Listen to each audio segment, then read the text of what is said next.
Hey guys, welcome back to the channel. This is a story about what if Naruto has strongest bloodline of parents. Before I start, please support for more amazing content, and do consider subscribing to my channel and share this video with your friends. This is written by AceofRavens and link in description and support writer.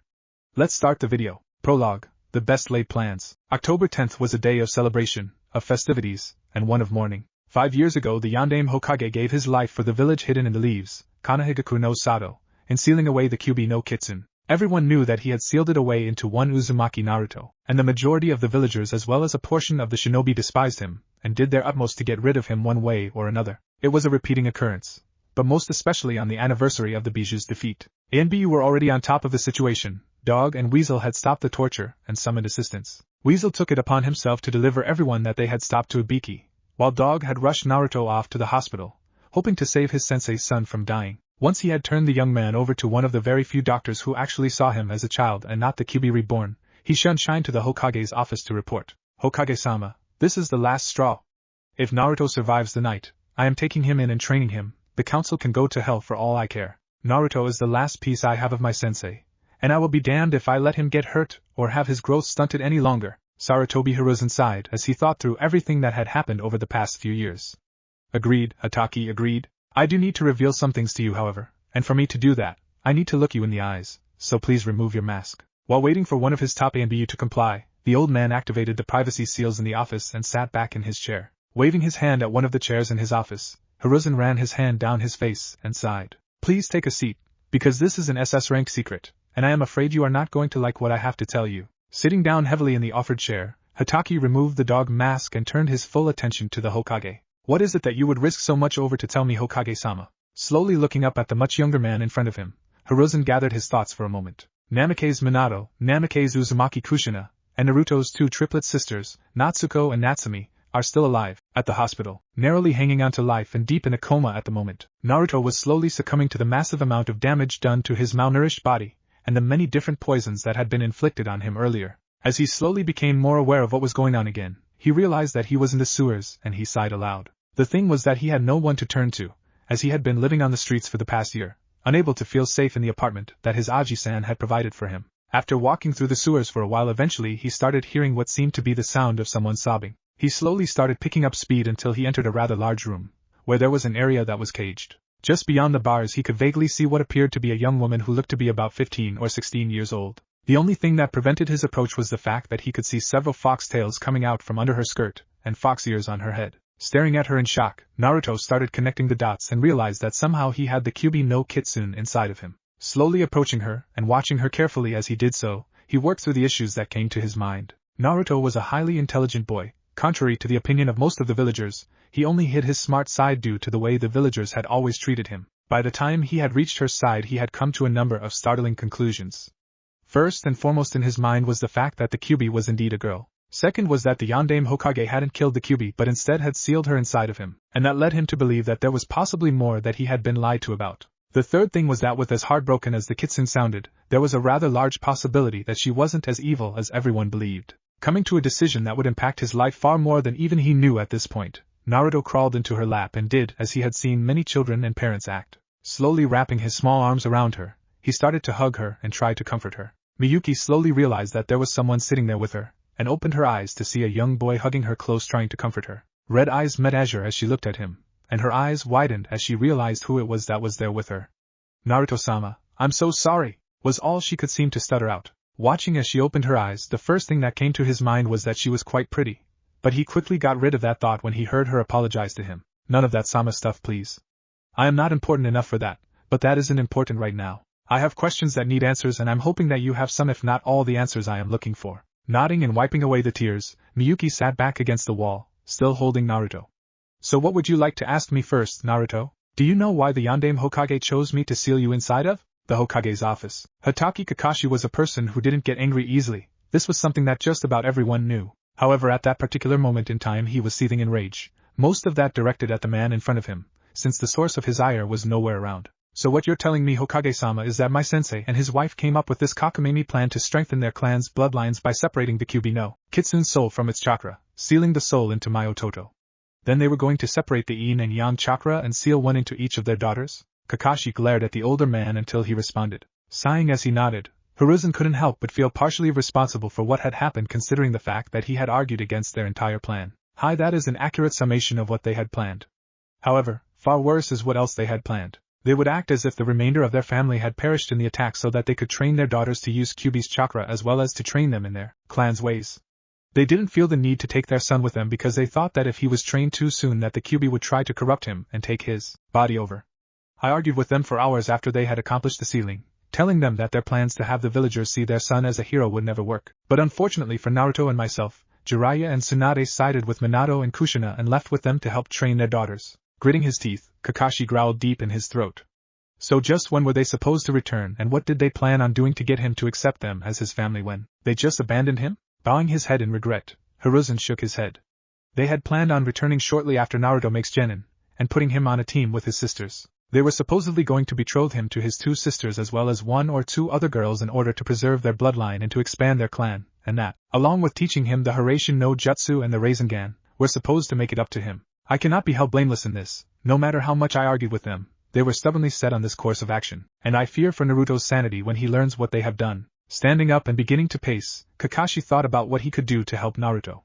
Spinning on his heel, he looked up at the Hokage. I have an idea, and it will be painful at first, but it is better than the alternative. Intrigued, the elderly man looked up at Kakashi and motioned for him to continue. The problem with what Namikaze-san is planning is that he saw things turning out much differently than they have. I say that we act accordingly, seeing as how nothing has gone right where Naruto is concerned, and talk with him about everything as I'd rather him hear about all this now, rather than later. This way we can help him while he's still young enough to learn that not everyone is against him, and we can also keep him here instead of possibly pushing him away. Opening his mouth to angrily retort, the Hokage paused as a thought struck him. You intend to start training him as soon as he gets out of the hospital, don't you, Kakashi? As the younger man nodded, Hiruzen sat back and thought about what Kakashi had just hinted at. From the examinations he had seen done on Naruto, he already had Chunin level reserves, and he was only 5. Looking back up at the younger shinobi, he opened his mouth, paused, cleared his throat, and crossed his arms over his chest. What is your goal in doing this, Kakashi? At the hospital, in Naruto's mindscape the positions were reversed now. He was still sitting in Miyuki's lap, but this time he was sobbing his heart out about everything that she had told him. The fact that his parents were still alive, and had practically abandoned him tore him up inside. Then there was the fact that his parents had come up with a stupid plan to train his sisters for almost 10 years, and then show up like nothing was wrong. To top it all off, they just wanted to use him to improve their bloodline, like he wasn't even a person to them, just something that they could use. As Naruto was emotionally venting, his mind was speeding through possibilities when his brain stopped as he remembered something that Miyuki had mentioned in passing. Wiping his eyes as he slowly put himself back together, he looked up into her eyes. Now Miyuki-chan, didn't you mention earlier that because you are a tailed demon that you regain your chakra over time, and that the bijou were the source of all bloodlines? Watching as she tried to figure out where he was going with this, he waited for her to respond. Hi. Because there were faults in the sealing array that your parents used as they were trying to avoid having to summon the Shinigami. There was an error made that allowed me to gain my chakra back. The reason for this and another very important error is because they were rushing and didn't have the time to really closely double-check everything. Here she paused and squeezed Naruto close to her. The other thing that you wanted to know is yes, I and my brothers and sisters are the origin of most if not all the bloodlines in existence. Why? Closing his eyes and laying his head on her chest, Naruto sighed as he thought about what he wanted to say. Miyuki-chan, is there any way that you could not only give me a bloodline or 2, but also change my body or my blood so that I am not in any way, shape or form related to them? Rocking him gently as she thought about it, she racked her brain thinking about the possibilities and the risks. Finally looking down at him and smiling, she brushed her hand against his cheek.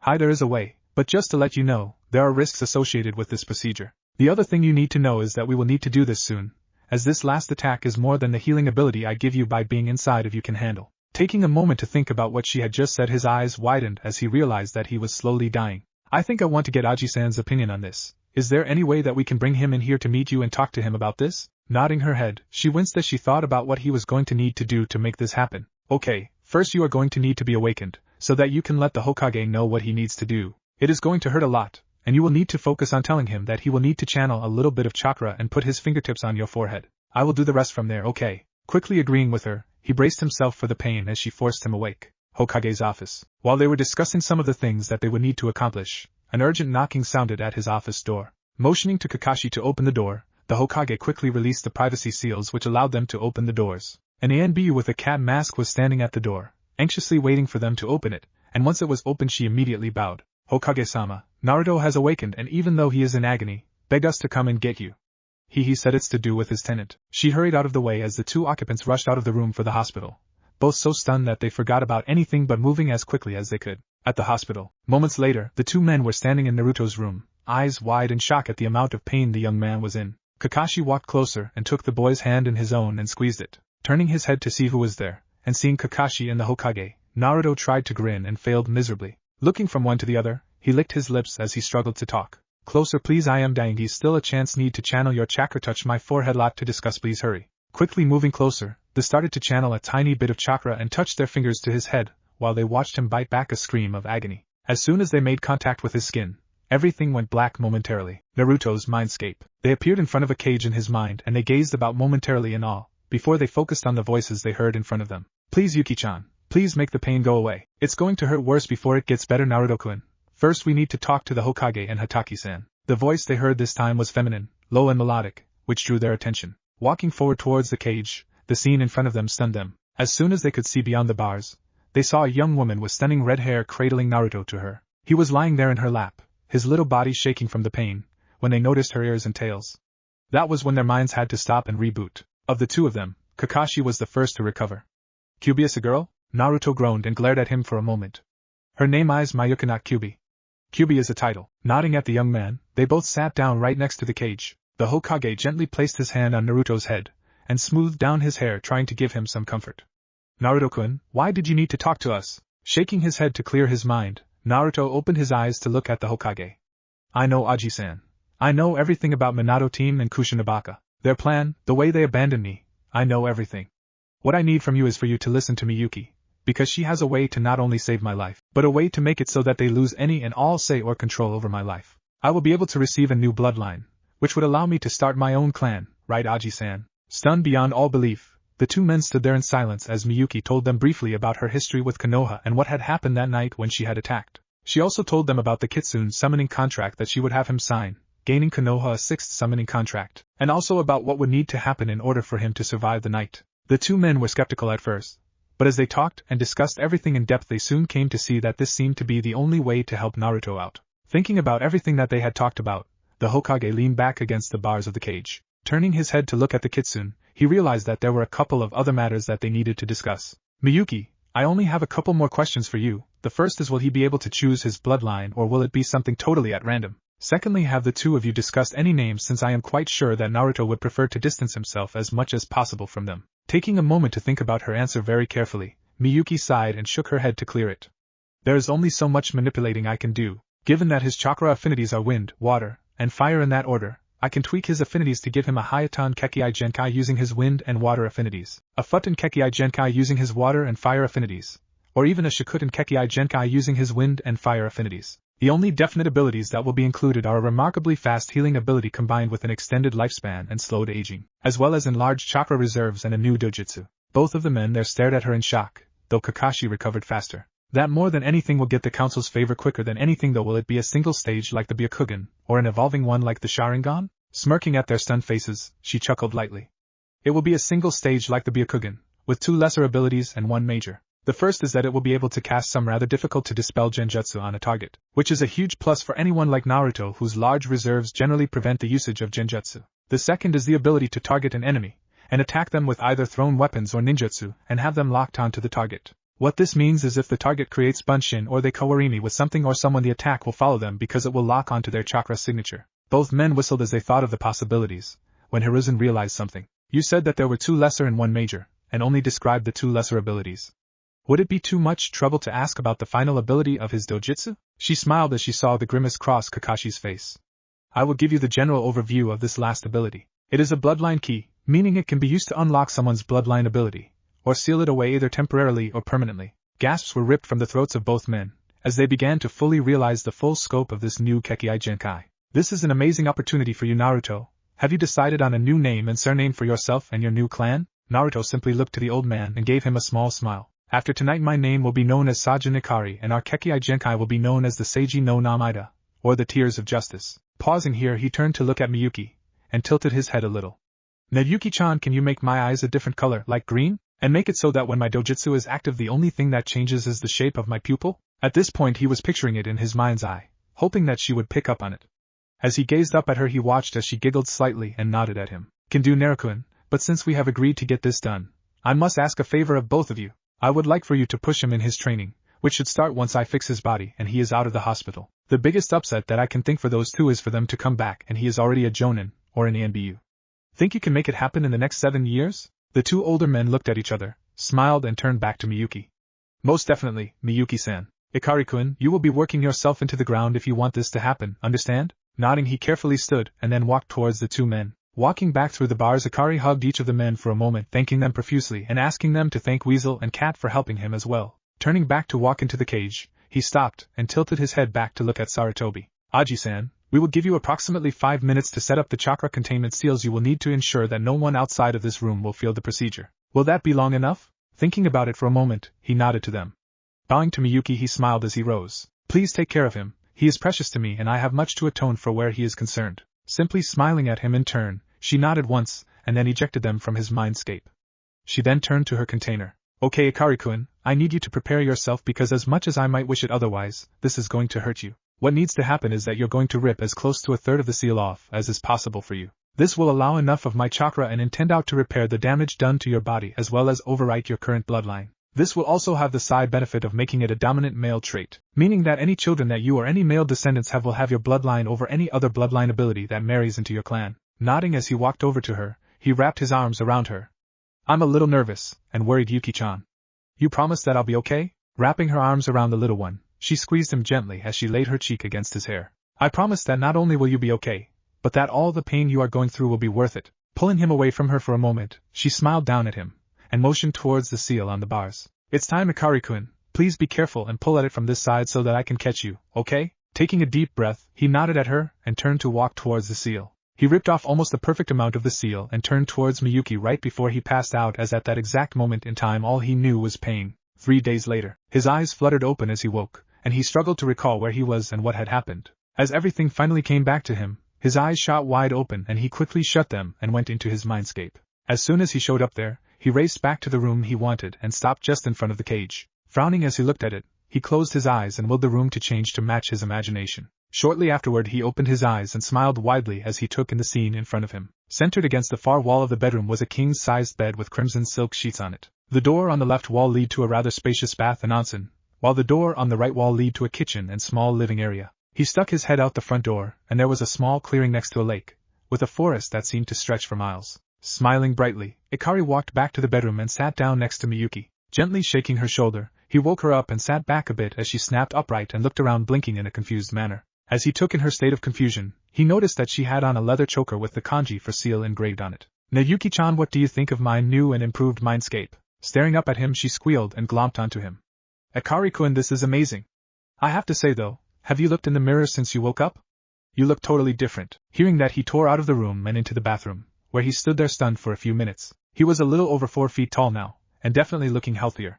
His hair was straight and smooth, unlike before, and it was black with some red highlights. The eyes were no longer the cobalt blue that they were before, but were a deep and vivid emerald green. The biggest change though was his face, as it was more rounded than before, and his whisker marks were far less pronounced. Following along behind him, Miyuki had watched as he took in all the changes to his body. Smiling ever so slightly, she walked up behind him and gently embraced him from behind. You like what I did? Nodding rapidly was the only response she got, since he was rather speechless at this point in time. I think you'll like what I did as far as your bloodline abilities as well, Ikari-kun. You now have both the Hayatan as well as the Shikun Kekkei Genkai, and when you channel chakra to your eyes, your pupils will change to a silver cross shape. In the next instant she was nearly bowled over by the young boy as he had whirled around and thrown his arms around her. She merely held him as he sobbed tears of joy. It was cruel beyond measure what his parents had done to him, and he finally had the love and care that he should have had from the very beginning. A few minutes later he stepped back and smiled at her, while wiping his tears away. Thank you so much for everything you have done for me. I just wanted to know if I could call you Ka-san. Shocked beyond belief at what he had just asked, she simply nodded and slowly started smiling. If you want to, you can call me your Ka-san. Can I ask why though? Cocking his head to one side, he gave her a small foxy grin. Because of you I have been reborn. I have been given opportunities that I never would have otherwise. Then there's the fact that you have always been there for me, healing me and taking care of my like a mother would. Wrapping her arms around him, she smiled and closed her eyes. I promise you that you will never be alone again. Now there's one more thing we need to accomplish before you wake up from here, and that is getting you signed up as the summoner for the Kitsune clan. Shifting her body so that he could watch what she was doing, she slowly ran through the hand seals that were required for any summoning and explained all this to Ikari. Once the contract had appeared, she instructed him to bite his thumb and place his handprint on the scroll along with his name signed in blood. They both watched as the scroll disappeared and then walked outside. I will help you in whatever way that I can. Most of it will be when I feel you're ready to actively use your dojutsu though. Although I will say that you can show them what it looks like when they ask you. One thing you must never do though is use your eyes' abilities against someone who has a larger chakra reserve than you do, as it will literally backfire on you. It will only be a temporary effect, but it will happen. She looked at him seriously while waiting for his response, which was a rather rapidly given nod of affirmation. Grabbing him into one last hug, Miyuki squeezed him one last time and then held him at arm's length. Go ahead and go, Ikari. Both of them are out there waiting for you to wake up. He simply nodded at her and focused on leaving the mindscape, smiling gently at her as he disappeared. Back in the hospital room, yawning slightly as he opened his eyes, he slowly sat up and stretched, smiling up at the 4 people who stood around his bed. Aji-san, Weasel-san, Dog-san, Cat-san, good morning, it is morning, right? Slipping around to hug him, Sarutobi Hiruzen smiled as he nodded at the young boy.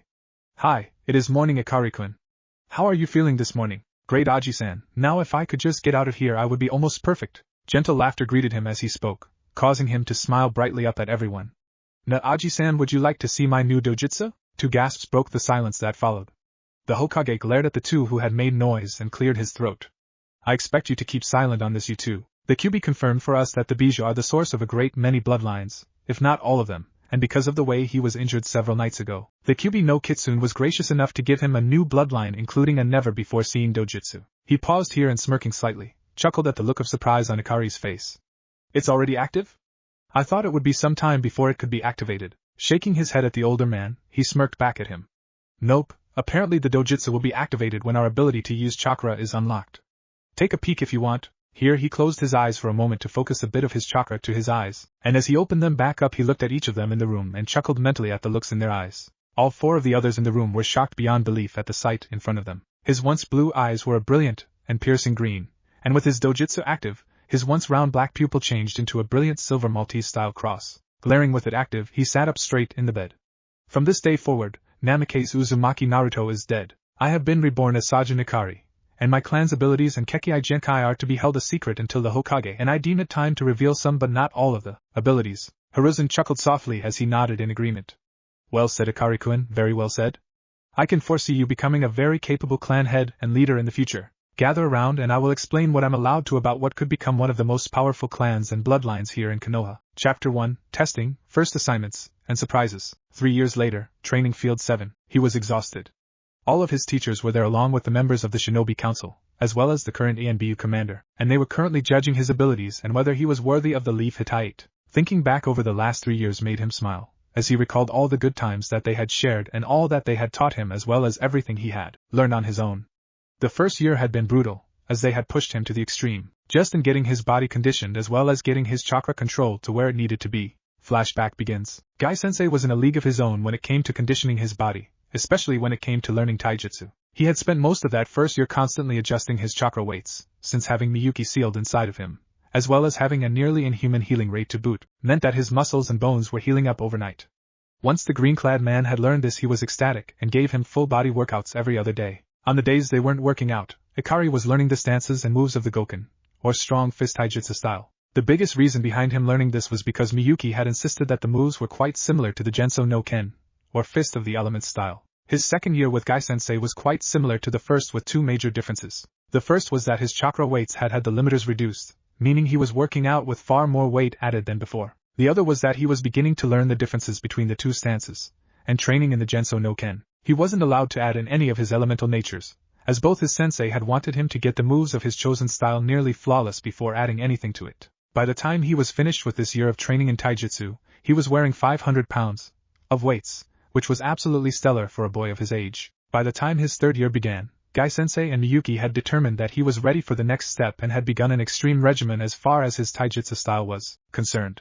The first 4 months had been learning to add his water nature chakra to his body while sparring. They quickly learned that his natural grace and agility while fighting increased exponentially when utilizing this type of chakra. The other thing that they noticed is that his hits were as hard and unforgiving as a tsunami when he was attacking, or as gentle and deceptive as a stream when he was dodging or redirecting his opponent's strikes. The next 4 months were devoted to learning how to channel the fire nature chakra, and they quickly realized that his form while using this part of his chakra that his moves were an all-out offense.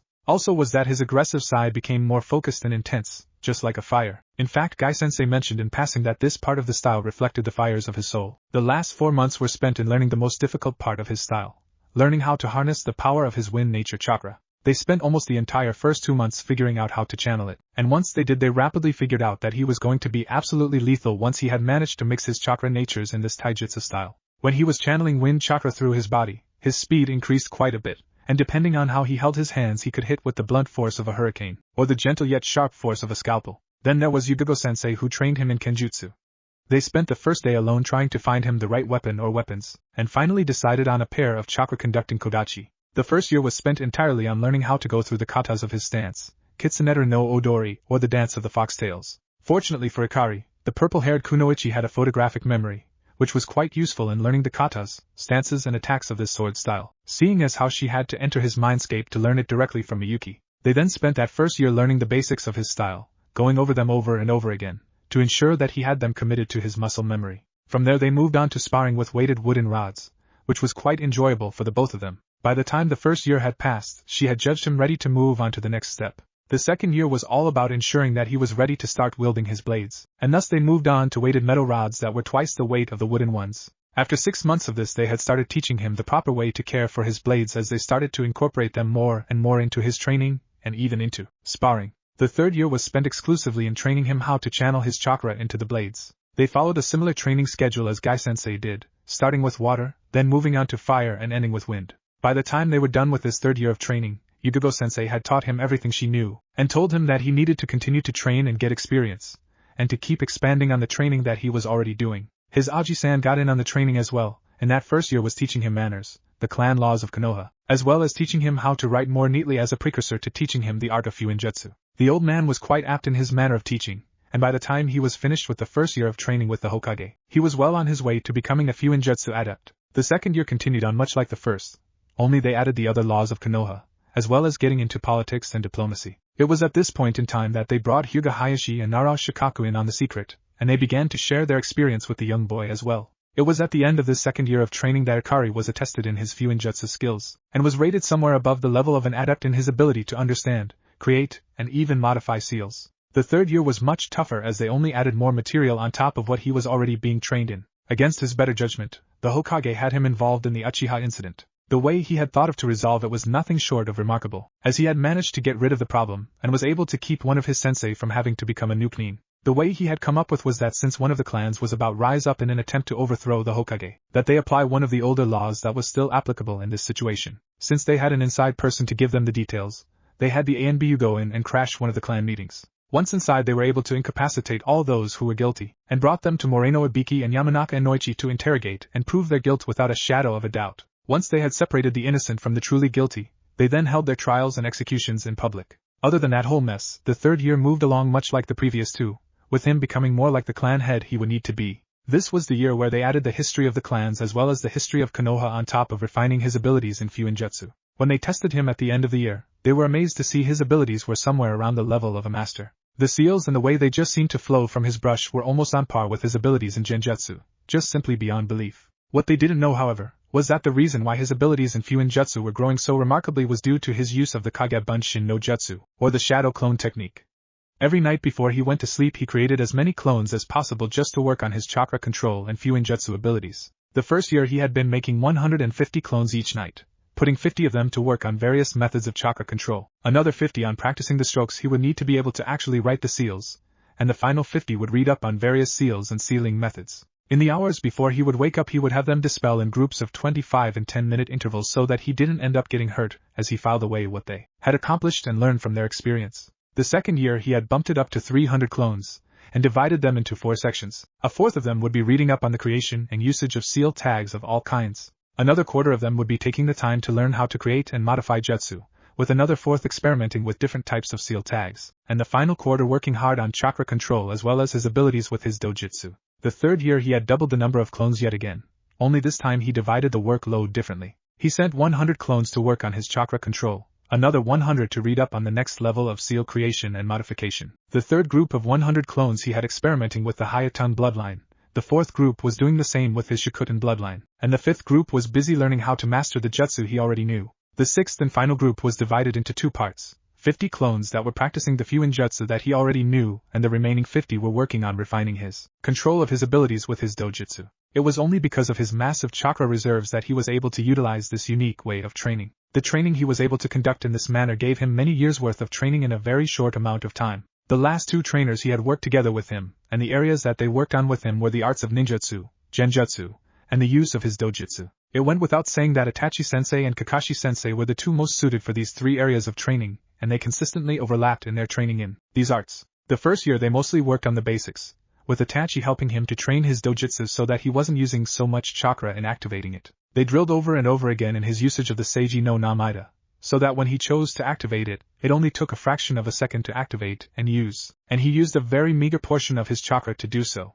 Meanwhile, Kakashi-sensei was training him in the use of hand seals, and often had Ikari doing speed drills with them so that he could maximize the number of jutsu he could use in any given situation, as well as ensuring that he was confident enough with them to be able to focus on the amount of chakra he was molding instead of having to be concerned over whether he was able to make the hand seals correctly. The second year was much the same, only Itachi had decided to focus solely on genjutsu and dojutsu training. This year was spent learning about the different types and ranks of genjutsu as well as casting them on him to ensure that he understood how they worked. The only downside to this method of teaching was the fact that there was apparently a defense mechanism built into his dojutsu that detected when a genjutsu had been cast on him and automatically allowed him to either spike or cycle his chakra to dispel it. They ended up having to have Ikari form the genjutsu over Itachi instead, and once it had been dispelled he was graded on how well he had done. On the other hand, Kakashi had been having a much easier time of training the boy in ninjutsu as he was a very quick learner when it came to hands-on training. The academy's 3 jutsu were learned in a day, and he quickly set out to learn as much as he could in making the greatest use of the ninjutsu he learned.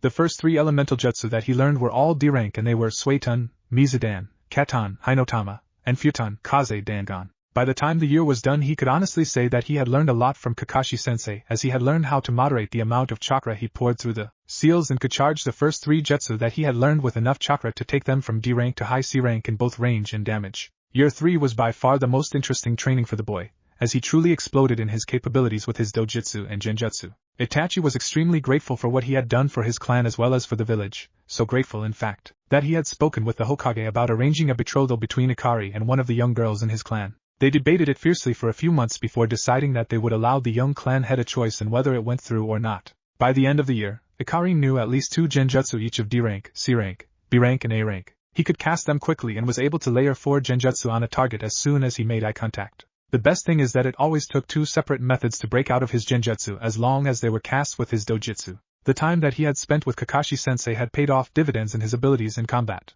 The third year had been when he had learned about collaboration jutsu, like water and lightning or wind and fire. The fact that he was able to create a few B and C rank jutsu for his affinities as well as his 2 bloodline abilities was nothing short of spectacular. Flashback ends. Wincing as he stretched out his sore and aching muscles, the 8-year-old boy took a few more minutes to stretch his body out as it had been quite the rigorous workout. He had started at 8 this morning with the spar from hell with Gai-sensei, then after a 20-minute break, he had matched swords with Yugogo-sensei. By that time it had already gotten close to lunchtime, and so they had stopped there and eaten before continuing on. Immediately following lunch had been Itachi, who had to make a couple of clones for him to test his dojutsu and genjutsu on. The one who had really put him through the ringer though had been his Aniki, Kakashi-sensei. That had been an hour-long spar from the very lowest depths of hell, and the only reason he hadn't won had been because of his lack of experience. Finally he shook his head and stood tall, as he had nothing to be ashamed of and everything to be proud of at this point in time. Walking forward to where everyone was gathered around the Hokage, where he waited until they were done talking and he had their attention.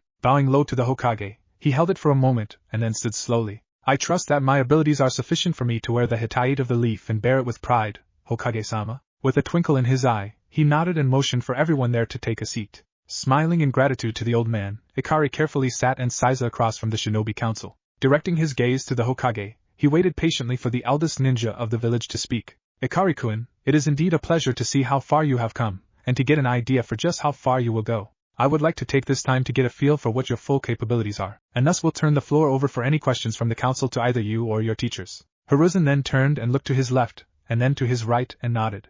The first person to speak was Hyuga Hayashi. Sajin-san, the dojutsu that you have, what exactly are its capabilities? Taking a moment to gather his thoughts, he quietly responded. Hyuga-sama, the Seiji no Namaida enables me to layer multiple genjutsu on any target with just a glance, and they require 2 or more different methods or attempts to dispel dependent on the strength of the person they were cast on. Once activated, they allow me to know almost instantly whether I have been subjected to genjutsu or if someone is currently attempting to attack me by using one against me. They also allow me to target someone by attaching an ultra-thin chakra string on mental command so that my jutsu will track them if they attempt to dodge or kawari me out of the way. Pausing for a moment, he cleared his throat and continued.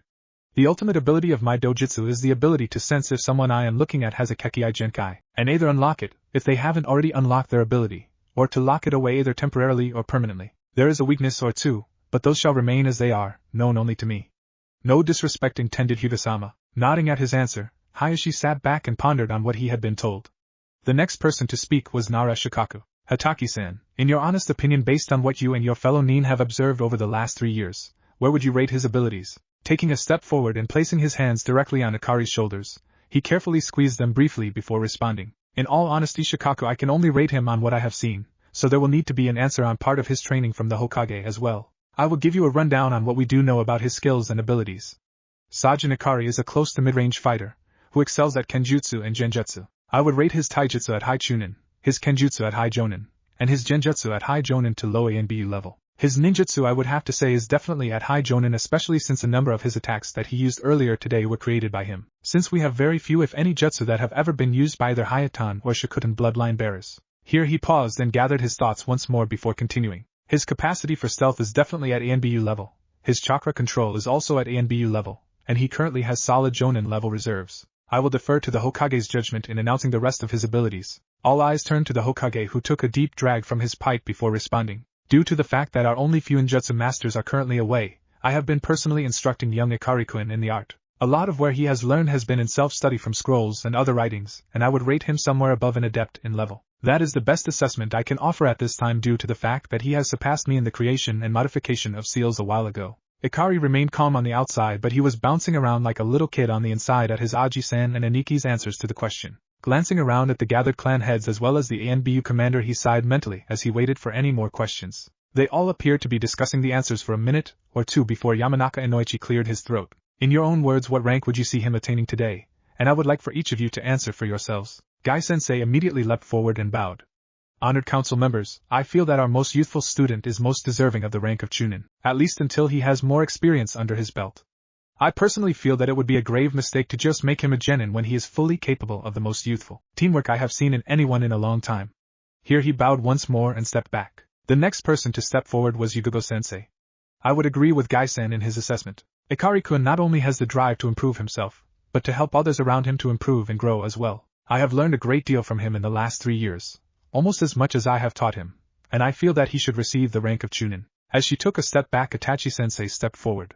I concur with my comrade's previous statements. I feel that he not only has the ability but the mentality to handle the rank. I would ask that he be assigned to a team that is shy a person, so that way he can gain the experience he needs to grow and progress. Once he was done, he took a step back and Kakashi cleared his throat. I would make the same recommendation, but with the option to be picked up by the ANBU once he has been blooded. Here he paused as he felt Akari's gulp through his hands, and he squeezed his shoulders gently once more before continuing. His character is without reproach, especially considering how ill-treated he was before we took over raising and training him 3 years ago. He is loyal, hard-working, and has a do-or-die mentality that will see to having both the mission accomplished as well as his entire team returning with him one way or another.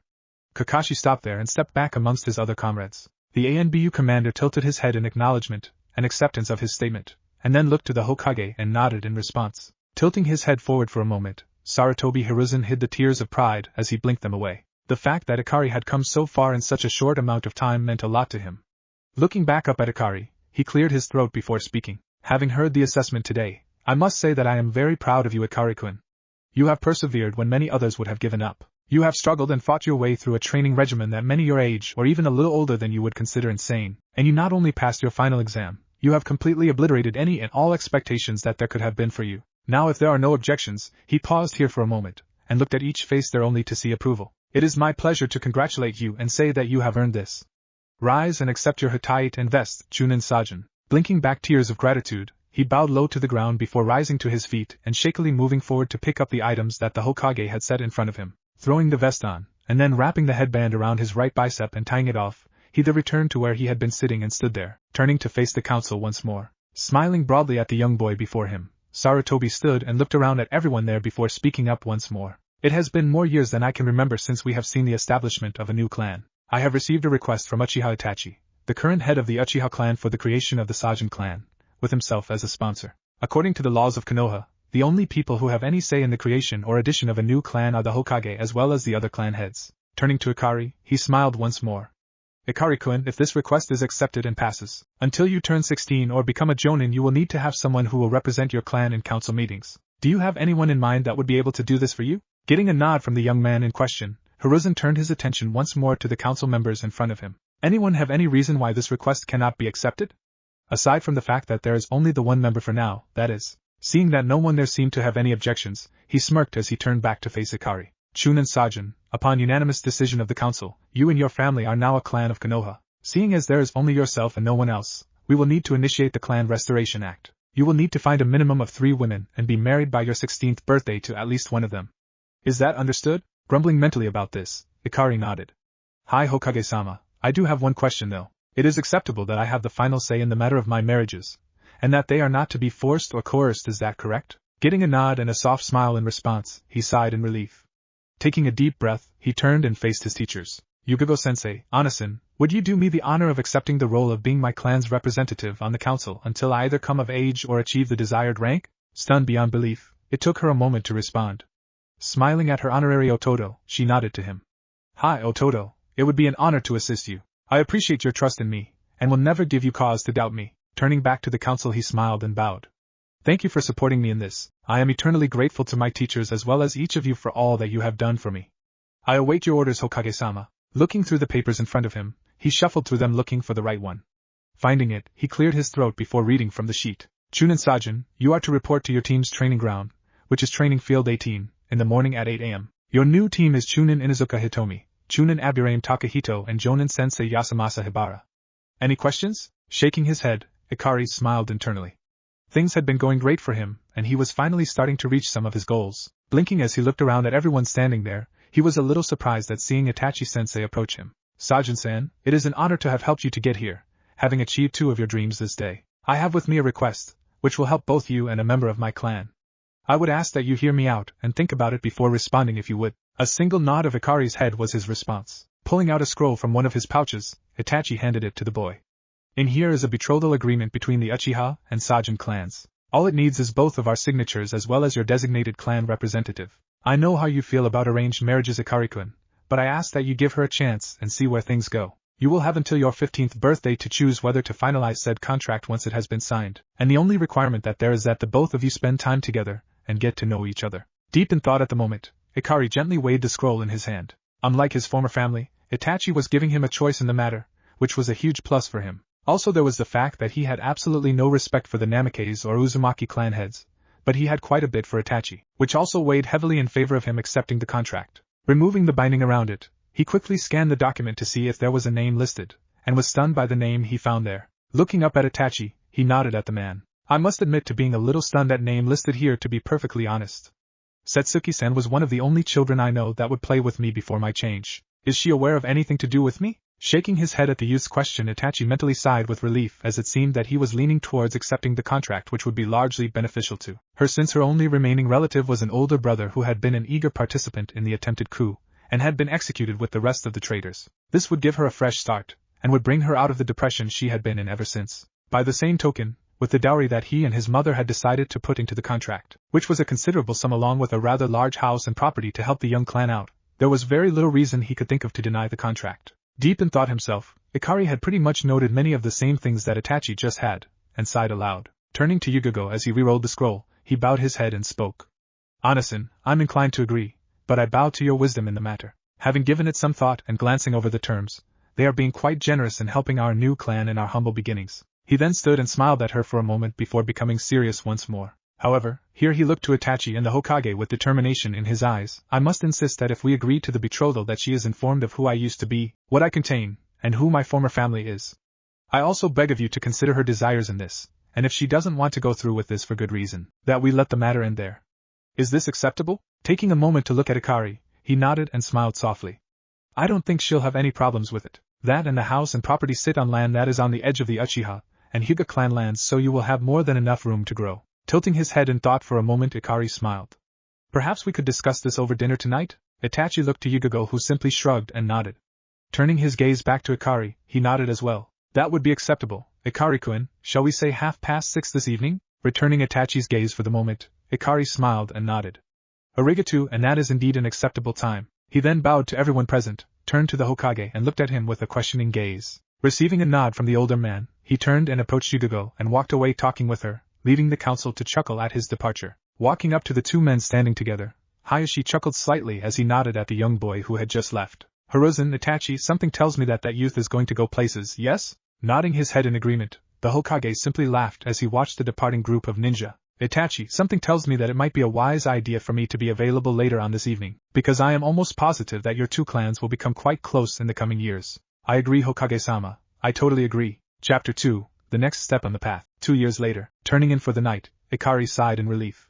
The past 2 years had been most beneficial for him in multiple ways. The first was that his first meeting with his former family had possibly been pushed back another 3 years. The main reason for that being that they had improved the academy's curriculum due to quite a few injuries and deaths that could have been prevented had the genin actually received more in-depth training than just the basic techniques that were covered, as well as ensuring that the trainees were physically fit. That had increased the graduation age from 12 to 13, and then there was the mandatory time as a genin before being able to go to the chunin exams that the council had established, which meant that there was a 2-year time requirement to be able to go from genin to chunin. Due to this delay in graduation, as well as the time requirement, there was a small possibility it had pushed the confrontation with his former relatives from when he was 12 to 15, and with the test he had undergone earlier today in trying to join the ANBU, he was certain that by the time he actually had the confrontation with his former family that he would be a jonin and be firmly entrenched as a clan head. While he was fairly certain that he did well enough to pass, he was still concerned because his age might be the one factor in him not being accepted. That, and he was concerned about the possibility of his ex-relatives coming back earlier to ensure that their daughters were made genin. Then there was the new house that he had been living in for the last year and a half. He had been pleasantly surprised by the reaction he had received from Setsuki, and that had been the deciding factor in choosing to sign the contract. Flashback start. The dinner had been amazing, but Ikari could already tell that something was worrying Setsuki, and he knew that he wasn't the only one to pick up on it. Once dinner was over, the conversation slowly became heavier, as both Itachi and Mikoto, his mother and chief advisor in his role as the Uchiha clan head, directed the conversation toward why everyone was there this evening. Eventually, the Uchiha matriarch smiled and cleared her throat. Setsuki-chan, there are multiple reasons for why we are all gathered here tonight. The first is to clear up the mystery concerning one of your dearest friends, one Uzumaki Naruto. I promised you when you were much younger that I would help you to find him or find out what happened to him, and I am happy to tell you that he is alive and well, even if he has changed more than you might have expected. Sitting up straight with a small smile on her face, the first one that anyone had seen on the 7-year-old's face in quite some time, she looked expectantly at her Oba-san. I had hoped so, Oba-san. Where has he been all this time? What happened to him? When will I see him again, or has he forgotten all about me? Right as she stood to run to her room, her hands over her face, she was wrapped up in a hug from behind her. Then she heard a familiar voice in her ear. Suki-chan, I never forgot you, I promise you that. I had to get strong though because I found out some rather disturbing things about my family, and because of certain things that you will be made aware of tonight, I had to train in secret for the last 3 years. I know that I owe you an explanation at the very least, and I promise you that I will give it to you. Believe it. Hearing those two very familiar words, she spun around and looked at the person who was holding her, and since his eyes were closed she peered closely at his face, tracing the faint lines of the whiskers on his cheeks with her eyes.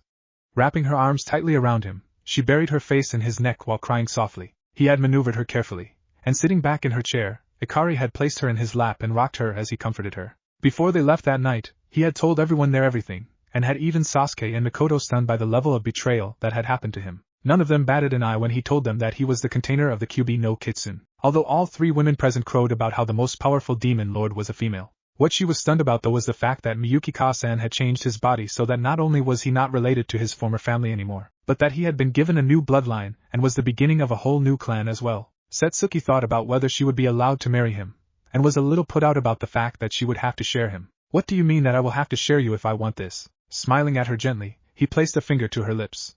Suki-chan, can you share me? I want you to know that I will consider us all as equals under our roof. Only in public will I appear to greater, and that is only because I will be the head of our clan. In any important decision you and the others, whoever they might be, will have an equal say in what we choose. Can you accept this? Pouting cutely at him, she turned and thought about it for a few minutes. On the one hand she knew that he would have to have at least 3 wives. She knew what kind of person he was, and knew that growing up he had had very little love and affection in his life. But amazingly enough he still had a big heart, and she knew that she wouldn't be loved or cared for any less than the others. Setsuki was also very grateful that she wouldn't have to be a trophy wife, someone who was only kept around for her looks and to pop out babies. As she tossed the idea around, Ikari was quietly carrying on conversation with his host and his family. They covered just about any topic you could think of, from his training regimen, to the ideas he had for getting back at certain people for just foolishly abandoning him. After a few more minutes she squeezed him gently to let him know that she had made her decision. Gulping slightly at the attention on her, she cleared her throat afterwards so that she could speak. To accept the proposal. I know Nakari-kun would never treat anyone precious to him badly, and to be honest I think I'd like the opportunity to grow together with him over the next few years, so that we can get to know each other better. Flashback end. In fact, the house had needed so much work done, that it was better off being torn down and rebuilt. He and Itachi had come to an agreement that they would match every single Rio that he put into the new building, and that was mainly due to the fact that they figured that he wouldn't be bringing in all that much until he gained more rank and was able to take on harder missions. What they still didn't know is that he had his clones steadily making sealing scrolls and explosive tags on the side, and that he was making around 15,000 Rio each month above and beyond what he was making with missions. It was part of the reason why they had managed to have a new house built so quickly, and with all the extra cash he had coming in he had personally commissioned a few extras, like the mixed bathing onsen, the training dojo, and a flower garden with a pond. Laying there in bed as he prepared to go to sleep, the youth sat there and mentally estimated how much he had saved up over the last 2 years and whistled quietly as he figured he had saved up almost 500,000 Rio in the last 2 years, and that wasn't counting interest earned either. Smiling to himself as he fell asleep, he knew well that his future family wouldn't suffer the way he had growing up. The next day, Ikari had awakened much refreshed this morning, showered and gotten dressed in his standard clothes. Black ANBU pants with pockets running down the legs, a sleeveless mesh undershirt with a dark green long-sleeve shirt over it with his black chunin vest over the top. He tied his hataite around his left bicep and laced up his black steel-toed boots. Walking downstairs he greeted the elderly housekeeper that he had hired on as soon as the house was complete. "Ohio Mika-san, how are you this morning?" She turned as she finished with breakfast and smiled at the young man. "Ohio Ikari-kun, I am just fine, and how did you sleep last night?" Grinning widely, Ikari chuckled. "I slept quite well, thanks. Training does wonders for ensuring that one sleeps well at night. Is there anything we are in need of that I can get for you while I am out and about today?" Shaking her head, she slid a plate with eggs and toast in front of the young man. "No, we are good for now. You do remember that you have a meeting in half an hour at the Hokage's office, yes?" Nodding absent-mindedly, he grinned as he felt that he had indeed passed the test he needed to in order to join the ranks of the NBU. It was then that he thought of a way to celebrate his passing the test. "Mika-san, if it's not too much of a hassle, can I ask you for a favor today?" Getting a nod from her, he grinned as he finished the last of his food and swallowed. "I was wondering if I could persuade you to pick up something extra special for dinner tonight, enough for 8 people. Nodding as she took the plate from his place at the head of the table, she paused for a moment. "Something fancy, Ikari-kun?" Shaking his head for her to see, he stood and prepared to walk out the door. "Nothing too fancy. I would like to sit down and have a family dinner with all those whom I consider my family who will be available tonight. And by the way, that includes you as well, Mika-san." With a quick hug and a wink, he quickly ran out the door, hearing her chuckles as he did so. The Hokage's office. Arriving about 5 minutes later, the young man knocked on the doors to Aji-san's office and opened them once he had heard someone tell him to enter. Walking inside, he kept his eyes focused on the Hokage, all the while taking everyone that was around him, whether they could be seen or only sensed. Bowing to the Hokage, he stood once more, his face set in serious tones. "Chunin Sajin reporting as ordered, Hokage-sama." Standing from behind his desk, he went through a couple of hand seals and activated the improved privacy seals in his office. Once he was done with that, he turned to all the others who were in his office and motioned for them to drop their masks. Cat turned out to be Yugogo, dog was Kakashi, weasel was Itachi, and the ANBU commander, otherwise known as Wolf, was Hirahana. Clearing his throat to get everyone's attention, the Hokage began to speak. "Sajin-san, you have been called here today to join the ranks of the ANBU. You will be joining the ANBU Black Ops Squad, under the command of Hataki Kakashi, and whose members are as follows. Weasel, who is their long-range combat specialist and interrogator, and Cat, who is the team's assassination and close combat specialist. There are 3 masks that you can choose from here, and they are the Hawk, Boar, and Fox masks. Once you have chosen your mask, then we will ask you to take off your shirt to receive your tattoo, which will designate you as an ANBU." Standing and approaching the desk, Ikari looked over the masks that were there and quickly picked up the Fox mask. Taking it in hand and stepping back, he looked to his Aniki and handed him his Chunin vest and mask with a nod, and then stripped off his hataite and his long-sleeved shirt. Sitting in Saiza in front of the Hokage, he looked up at the old man with a smile on his face. "I'm ready, Hokage-sama." Smiling down at the young man, he then turned to Yugogo and Hana, who were the tattoo specialists in the ANBU, and motioned them forward. Yugogo looked down at her Ototo and smiled widely. "You have come a long way, Ototo. As a special gift for today, Hana-san and I will give you one more tattoo, free of charge, wherever you would like and whatever you would like." Thinking about it for a moment, he was struck with inspiration. While Hana was busy tattooing the ANBU mark on his left shoulder, he smiled up at his Onasan. "A fox head sitting directly over 9 foxtails arranged in a circle, directly over my heart. She changed my life for the better, and this will be my clan's new symbol. Minus the fox head, of course. Nodding her head, Yugugo waited until Hana was finished and then asked Akari to stand so that they could do the requested tattoo. Once it was done, he looked down at it and smiled. That one is for you, Ka-san. Thank you, Akari-kun, I appreciate the touch. There is something we will need to talk about though, in regards to your clan and the first betrothal you have arranged as well as any other wives you marry. Okay then, how about before dinner this evening so that we can discuss any possible courses of action with all who might be involved? Once he had gotten the feeling that she agreed with his timing, he looked up at everyone there and grinned. Well, this is another step towards my goal, Haaji-san. Gently smiling at the young man, Hiruzen nodded. Indeed it is, Akari-kun. Now then, I have a mission briefing for all of you in the morning, so be here at 8, and don't be late. Dismissed. Getting the attention of the 3 ANBU he needed to invite, he motioned for them to follow him. Once they had left the Hokage Tower, he led the way to one of the parks nearby. Once there, he threw down a disposable privacy seal that he had created and then handed each of them an invite. The invite is to a family dinner at my home tonight. I know that we can't discuss certain aspects of our lives, not even with our closest of loved ones, but I kinda had a feeling that I would pass the test and figured that it would be a good reason to celebrate tonight, as a family, because some of you are family already to me, and a few of you will become family to me in time. Looking around at all 3 of them, Ikari smiled as he saw them all nod. Well then, let's get me kit out with the ANBU gear I'm going to need, any? Everyone simply smiled at the young man and then shined away. Next day, having awoken early the next morning, the young heir had conducted his morning business and gotten dressed in his new attire. A new sleeveless emerald green shirt that was covered by a dark blue Jonin-style ANBU vest, dark blue ANBU pants and the steel-toed boots. And his hatayate was the final touch as he finished getting dressed. On the way out the door, he let Mika-san know that he was going to be gone on a mission and didn't know how long he was going to be gone for. Disappearing in a swirl of ice shards, he reappeared in the Hokage's office with his mask on and ready to go. Seeing as he was the first one there, and that not even the Hokage was there yet, he covered himself in a genjutsu, and hid his chakra levels and then waited for everyone else to get there. 5 minutes later everyone else was there, and he pulled down the genjutsu and stood next to Weasel. Glancing up to see that they were all there, the Hokage sighed mentally. I have 2 missions, so I am going to need the 4 of you to split up. The first mission is to assess the efforts and capabilities of the rebels in Mist. From there, if your assessment is favorable, the 2 that go are to remain and assist them. Do not get captured by their enemies as they are on a witch hunt against bloodline users. One of the 2 who will be going on this mission is Fox, as he will be needed if the assessment indeed turns out favorable, and the reason for that is because their yoname, Mizukage, is the Jinchuriki of the Sanbai. Stopping here for a moment, he could feel the tension and realize that there wasn't anything he could do about it now but pray that everything turned out well. The other mission is to remain off the books for now, because it involves subterfuge of the highest level due to the nature of the people you will be in contact with.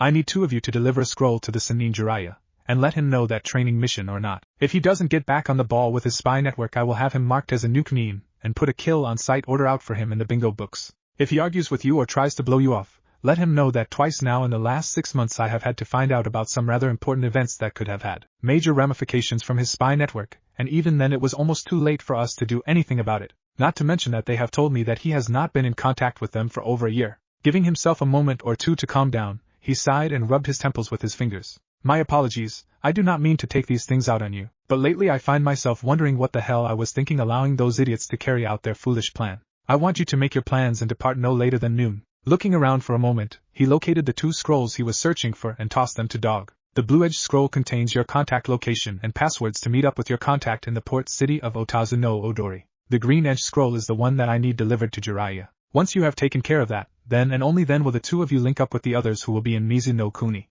Understood? 4 replies of "Hi, Hokage-sama," were his answer, and he nodded. Good, then all I have to say is good luck and return safely. His only response was 4 nods, and then they vanished in various methods of shunshin. Once they were safely out of sight and hearing, he sagged back in his seat and tilted his head back. May Kami watch over and protect you all. Once they had reappeared at the ANBU training ground, Kakashi removed his mask and turned towards the others. After gazing at both Itachi and Yugogo for a moment, he sighed and looked to Ikari. I know that you have been in life and death situations before, Ototo. I want you to promise me something though. I need you to promise me that you will follow Itachi's instructions. You are important to me, and I am unsure of how long it will take us to locate our target and link back up with you. Taken aback for a moment, Ikari nodded and sighed. You have my word that I will do my best to follow Itachi's instructions. Smiling at his younger brother, Kakashi sighed mentally, relieved at how easily that had gone over. Clipping his mask back into place, he straightened his shoulders and turned to Yugogo. You're with me, Cat, Weasel and Fox. You are to head out to the contact's location and be there in 3 days. Good luck and be cautious. He then disappeared in a swirl of leaves along with Cat, leaving the other 2 to their own devices. Fox turned to Weasel and frowned even though he knew the other man couldn't see it. I need to stop by and see Suki-chan before we leave, just to let her know I'm going to be gone for a while. Nodding at the young man, he smirked at Ikari, grateful for the mask that he wore so that he wouldn't be able to see it. Disappearing in 2 swirls of fire, the ANBU training grounds were soon left empty. 3 days later, once they had arrived near the outskirts of Otazu no Odori, they slowed down and after ensuring that there was no one around them, removed their masks and used a henge to conceal their looks.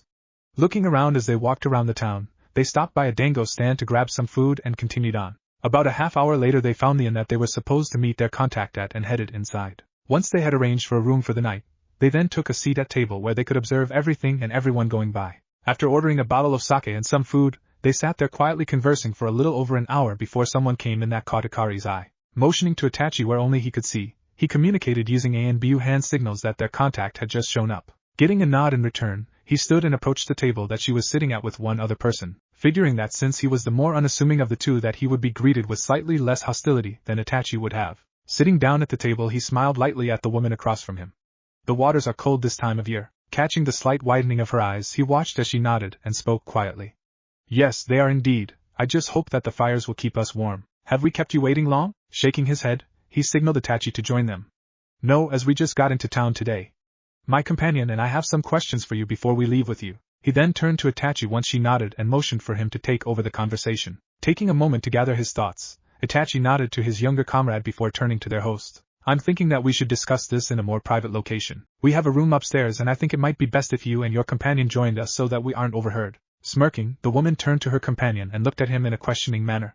He returned her gaze with certainty and nodded back at her. She then stood and motioned for them to lead the way, which Ikari did, followed closely by the 2 strangers and Itachi as the rear guard. Upon reaching their room, Ikari slapped a seal on the door and channeled a little chakra into it, then slipped in some hand seals after biting his thumb, and slammed his hand into the floor. Kuchios no Jutsu 2 three-tailed kitsune, one that was an icy blue in color, and the other the blazing reddish-orange of a fire, popped out of a small cloud of smoke and looked to their summoner. What do you require of us, Ikari-sama?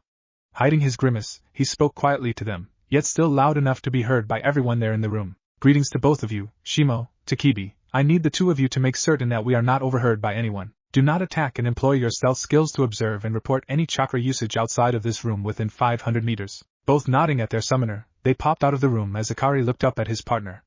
We should be secure now, so we can begin anytime you wish to. This got Itachi's attention and he turned towards the pair who were just sitting there, somewhat stunned by the ability of the young man. The first thing that we would like to know is your names. I am Uchiha Itachi, and my partner is Sajin Ikari. It was at this point that the 2 of them dropped their respective henge and resumed their normal looks. The woman nodded and pointed to her companion first. This is Ao, and my name is Terumi. I must admit to being impressed as I wasn't expecting someone so young. Smirking just a bit, Itachi replied, true, but we weren't expecting to meet with the leader of the rebels and her second-in-command either. Touché, now what questions do you have for us? Because I'll be honest with you, the reality of things is that we are in dire straits, and we will need the aid of a Jinchuriki if we are to end Yagura's reign of terror and bloodshed. Motioning to his younger partner, Itachi let Ikari take the floor. That would be why I am here. What can you tell us as far as the numbers you are up against, and what condition your own troops are in? Mei turned to Ao and nodded. Sighing a little, Ao shook his head a bit. We are outnumbered 3-1 at this point in time. Our troops are in good shape for now, but morale is slowly starting to waver as we have been slowly losing ground. Most of the civilians want Yagura gone, but with so many shinobi against us, the most they are willing to do is secretly provide us with food and medicine. In all honesty, if we can't win at least one major victory and soon, things will come crashing down around our ears and the rebellion will fail. The worst part is that if Yagura wins, it will not bode well for countries like Hai no Kuni and Kaminari no Kuni who have well-known bloodlines. Sitting back in their chairs, the 2 Konoha nin took their time sorting through the information they had just received. Itachi turned to Ikari and raised an eyebrow at him, to which he responded by shrugging. Turning back to the Kiri nin, he slowly nodded his head. If we assist you and you win, have you given any thought to who will become the new Mizukichi? Also, what are you offering for our services as we are here in an off-the-books mission because of the chance of capture? The 2 mist ninja looked at each other and nodded, and then Mei looked at both of them. Once we win, I will more than likely become the Godame Mizukichi. As far as what you would receive in return for your services, I am afraid that we won't be able to afford to give you much in return. I am inclined to offer an alliance with Konoha with very favorable terms, but other than that I can't really offer much else. Sharing a quick glance, the 2 younger ninja nodded. That is acceptable. Perhaps we could receive a favor redeemable at a later date instead of direct payment, but nothing too unreasonable, of course. That is indeed acceptable. I am guessing that Ikari-san here is the Jinchuriki of the Kyubi no Kitsune? Simply smirking at her, Ikari bowed slightly. Indeed, I am Mei-san. I compliment you on your deductive reasoning. Smiling brightly at the young man, she nodded her head once. If that is all for your questions, I suggest we all get ready for tomorrow, as that is when our ship returns for us. We leave at daybreak. Before they got up to go, Ikari flared his chakra twice, and then there were 2 puffs of smoke that appeared in front of him. Glancing down at his 2 summons, he spoke quietly. Anything to report? Nothing, Ikari-sama. There were a few flares of chakra, but they were much further out and were separate instances. Plus, they were all in the direction of Konoha. Very well done, you two. Now I have one more task for you, and it will last until we meet back up at daybreak tomorrow. Takibi, your job is to keep a watch for Mei-san and Ao-san. Shimo, the same applies for you with Itachi and me. Stay out of sight at all times, and if anyone tries anything suspicious, wake us and we'll figure out what kind of action is needed from there. Any questions? Getting 2 head shakes as his answer, he smiled and turned towards Mei and Ao. Just a small precaution enabling us to get a restful night's sleep. Takibi is a fire-oriented kitsune, just so you know if anything comes up. Thanking the young man, Mei and Ao got up and left for their own room. As soon as they had left, both of the summons left as well, leaving the 2 alone in their room. Lying back on his bed for a moment, Ikari sighed. Turning his head to Itachi, he frowned. Do you think that we gave too much away at the moment? Itachi lay back on his own bed for a bit and thought about it.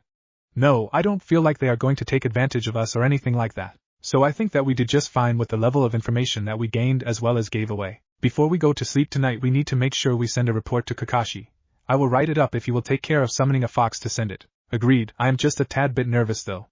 I've fought bandits in New Canaan before, but in an actual battle or part of a civil war, I'm not scared so much as anxious, as I know that this will be on a far larger scale than anything I have ever been through before. Itachi turned to look at the young man that he regarded as part of his own family. I trust you to do what you feel is truly right. It isn't all that uncommon to feel that way. All it means is that you are human. What you need to worry about is when you feel nothing at all, for that is when you have truly lost all touch with humanity. Exhaling heavily, Ikari turned to look at Itachi and smiled slightly. Thanks, Itachi. I appreciate that greatly. I suppose that we should get that report written up so Aniki can get it sent to the Hokage along with his own report. Closing his eyes for a moment, Ikari thought back to the conversation he had had with his family the night before he had left. It had been extremely nerve-wracking as he wasn't too certain how well the topic would go over. It had involved what he and Miyuki-chan had discussed earlier that day. Flashback start. He had just gotten home and was putting the finishing touches on a few notes for a jutsu he was trying to finish, when he sighed and stretched out for a minute. Taking a gander at the clock, he saw that he had about an hour before anyone would start to show up, and he remembered what his Ka-san had asked of him. Wrapping up what he had been working on, he put the scroll into a seal that was tattooed on his wrist and sat on his bed. Relaxing, Ikari quickly entered his mindscape and found Miyuki lying out in the sun in her kitsune form. Approaching her, he lay down with his head on her flank, just soaking in the closeness he felt. After a few minutes of this, he gently shook her awake and lay still while she woke up and shifted to her human form. In short order, he was lying there with his head in her lap, and she had her hands running through his hair. Smiling up at her, he gently cleared his throat. What was that you wanted to talk with me about earlier, Ka-san? Returning his smile, she sighed softly as she looked off into the distance. I know how alone you have been most of your life, and I know that you desire a large and loving family. What would you say if I told you that there is a way for you to ensure not only your bloodline, but to ensure that your wives would live as long as you will, and also enjoy the slower aging effects that you will? As he considered the option, his eyes became rather unfocused, and thus he didn't notice as Miyuki laid a motherly kiss on his forehead. He was lost in thought about it for a few minutes and finally shook his head and refocused his eyes on her. What exactly does this entail? I'm sure that whatever the actual process is, it won't be painless. Shaking her head sadly, she frowned a bit. No, unfortunately. It is a rather simple process, and it involves you channeling my chakra into your partner after biting them. It won't leave a mark, but it requires physical contact for at least 8 hours after you channel enough of my chakra into them so that I can work through the required changes to their blood and body. I won't be changing as much, so they will still be related to their parents, and not to you, but I would need to do it soon, at least in the case of Setsuki. Growing concerned, Ikari looked up at her with a slight frown. I only have 2 questions, Ka-san. First is, when you say physical contact, what exactly do you mean? Second, just why would you need to do this sooner for Setsuki than you would need to for someone else? Miyuki chuckled at his questions. Your first question is rather easy to answer. All you would need to do is sleep next to each other, preferably holding each other close. The second one is a touch more complicated, as the reason for needing to do it sooner is because on the off chance that Setsuki actually activates her Sharingan, it would take far more of my chakra than would be safe for her to have in her system, and it would more than likely kill her. So if you think about it, not only does she gain all the benefits from your bloodline, but she also goes from maybe gaining her Sharingan to definitely gaining the Seiji if we do this. He laid there stunned for a few minutes before snapping out of it. Looking up at her with gratitude, he sat up and tackled her in a hug, all the while mumbling his thanks to her for her kindness and care. She simply hugged him back, rocking him back and forth until it was nearly time to get ready to receive the guests for dinner that night. Flashback end. Ikari smiled to himself as he remembered the reactions he had gotten from everyone who had participated in that particular conversation. He would admit to a certain level of nervousness since Satsuki was going to give him her answer once he got back from this mission. Hoping that she would say yes, he shook his head to clear it and sat up. You about done with that report, Itachi? Getting a nod from his older partner, he quickly ran through the process of summoning, and a one-tailed fox popped up. Greetings, Akari-sama. You have something for me to do? Picking up the small kitsune and scratching behind her ears, he chuckled as he spoke to her. Yes, Yuri-chan, I do indeed. Here in a few minutes, once my partner here is done, I need you to take the report that he is writing to Hataki Kakashi. I want you to ensure that no one else but Yuzuki Yugago is around when you deliver it. Stealth is essential, so that's why I summoned you, because you are the sneakiest kitsune I know next to Miyuki-chan. Giggling softly, Yuri nodded and laid down in his lap, enjoying his attention for the moment. Itachi smiled slightly as he took in Ikari leaning back against the wall with Yuri lying on his lap. It never ceased to amaze him how big a heart the young man had, especially with how badly he had been treated growing up. Clearing his throat to get Ikari's attention, he watched as the young man's eyes snapped open. I'm ready to send the report, are you ready? Nodding his head, Ikari leaned forward and stretched his hand out. Once he had the scroll in hand, he held it out for Yuri to grab hold of it. One last scratch of her ears and she was gone in a puff of smoke. Standing and stretching, the young man smiled at his sensei. I'm going to grab some food before turning in, care to join me? Taking a moment to consider this, Itachi nodded. That, and I would like to discuss a few different seals I have thinking about to see if they could be modified in different ways. Shrugging his shoulders as he led the way out of their room, Ikari just smiled. I'm sure they could be, as Fuinjutsu is probably among the strongest and most flexible, if not the most versatile, of the ninja arts. Early next morning, having gotten used to a funky sleep schedule was a huge benefit for Ikari, as he awoke in plenty of time to shower and was downstairs getting a large breakfast order placed by the time everyone else was there. Getting a couple of warm chunks of raw liver, he greeted his summons. Ohio Shimo, Takibi. I trust that everything went well last night. Hi Ikari-sama.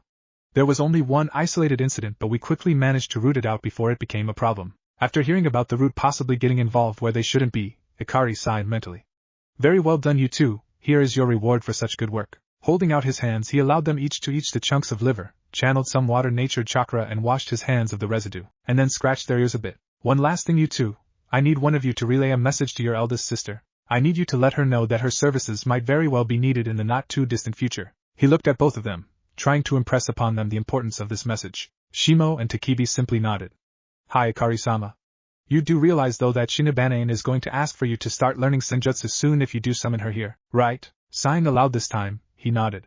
I know, and soon I won't be able to turn her offer down, but that is not an issue for the moment. Now go back home and ensure that she gets my message. They popped away, leaving everyone at the table staring at the young man. What?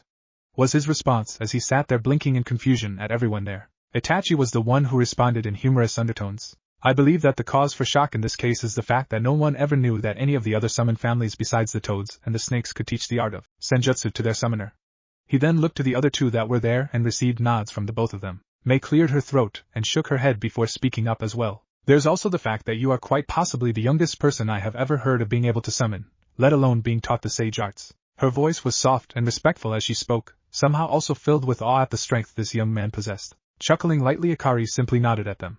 Well, dig in before it gets cold. We need to be at our best, so I woke a little early and arranged for this spread. Throughout the meal everyone was discussing the upcoming trip and what they should expect from their hosts. They learned about how the 7 swordsmen of Kiri had attempted a coup to try and overthrow Yagura and how the attempt had failed. Most of them had then disappeared, with the exception of Ringo Aim Yuri and Chojuro, who had both joined the rebellion to aid Mei. When he heard this, Ikari got a gleam in his eyes as he thought about getting the opportunity to spar with one of the 7 swordsmen. He continued to listen as they spoke about other issues that they had come across, like the extermination of the Kagaya and Yuki clans and their bloodlines. It was while they were finally leaving the town and out to sea that he got up the courage to ask about what their bloodlines were that he got the shock of his life. Now Mei-san, can you tell me a little bit about the 2 clans and what their bloodlines were? Ikari stood at the railing, enjoying the sea breeze that was blowing in his face while they talked. Her eyes closed, Mei mentally shrugged as she thought about whether or not she should be talking about these things when she realized it really couldn't do any harm. The Kagaya had the ability to call their bones out from their body in various ways, either as weapons or as ways of entrapping their foes. The Yuki clan was able to utilize one of the sub-elemental chakra as their bloodline, much like my own family. The Terumi clan has the ability to use both Yutan and Futon sub-elements as part of our Kekii Genkai. Here the young smiled as he thought about what her elemental affinities were. So you're very similar to me then. I was given a new bloodline by the Bijou that I contain the ability to use the Shikutan and Hayatan sub-elements. He trailed off for a moment when he sensed that she was staring at him. Opening his eyes and looking at her face, Ikari was surprised to see the look of shock on her face. What's wrong, Mei-san? Shaking her head, she turned her head to look back out to sea. The sub-element of the Yuki clan was Hayaton. Realizing that he might have brought up some bad memories, he sighed. Gomen Mei-san, as I did not mean to remind you of anything bad. Waving his concerns off for the moment, she turned back to him. You couldn't have known Ikari-san. I will say this though, you will find it much easier to use your Hayaton abilities while in Mizu no Kuni, seeing as it will be easier for you to draw out water from the surrounding area to use in your jutsu. Taking a moment to consider this new revelation, Mei was struck by an idea. Say Ikari-san, what would you say to receiving copies of any jutsu that they had, if we can find any of their scrolls? Growing wide-eyed for a moment, Ikari stopped to think about it for a bit. Will this be in lieu of my receiving a favor for later? The red-haired woman immediately shook her head. No, this will be a bonus of sorts, as there is no guarantee of there even being anything of theirs still around. Bowing ever so slightly, Ikari drew her attention back towards him. Even if we find nothing to help me, I will be honored to help in any way I can. Stunned for a few seconds, Mei turned to look at the young man. Why would you put yourself out there for us even foregoing any type of payment? Standing up straight, he headed for where their quarters were on the ship. That's quite simple, because it is the right thing to do. Chapter 3, The Civil War in Kiri Part 1. 3 months later, grunting as he finished his most recent spar, Ikari smiled as he sheathed his swords and wiped his brow. Bowing to Amuri as she reciprocated his actions, they took a seat and relaxed. That was intense, Amuri-san. If you had to honestly rate my abilities in Kenjutsu, where would you say I'm at? Taking a moment to slug down some water, Amuri thought about what the young man had said. 3 months ago, when she had first met him and the rest of his comrades from the Leaf, she had chuckled to herself thinking that the child was just playing at being a ninja. Then a month into their stay, he had been one member of a 2-man team that had been sent out to assist them when she and 3 others had been ambushed on a medicine and food run. Flashback start. Cursing up a storm, Amuri sliced through yet another kunai thrown at her. She had managed to hold off the attackers for a while now, enabling the rest of her team to get out and hopefully make it back to the base with the food and medicine. Running on fumes as far as her chakra was concerned, she was almost desperate enough to consider making this her last stand and taking out as many as she could before going down as well. That was when she saw 5 figures blur past her into the trees where she had seen at least 10 of her attackers lash out at her from, and then heard a young voice scream Idaina Bakuhatsu Hayoi Bunshin. Then there was a flash of blue light, and the sound of multiple explosions as the figures turned a bluish-white color, and shattered, sending fist-sized shards of ice into the surrounding woods.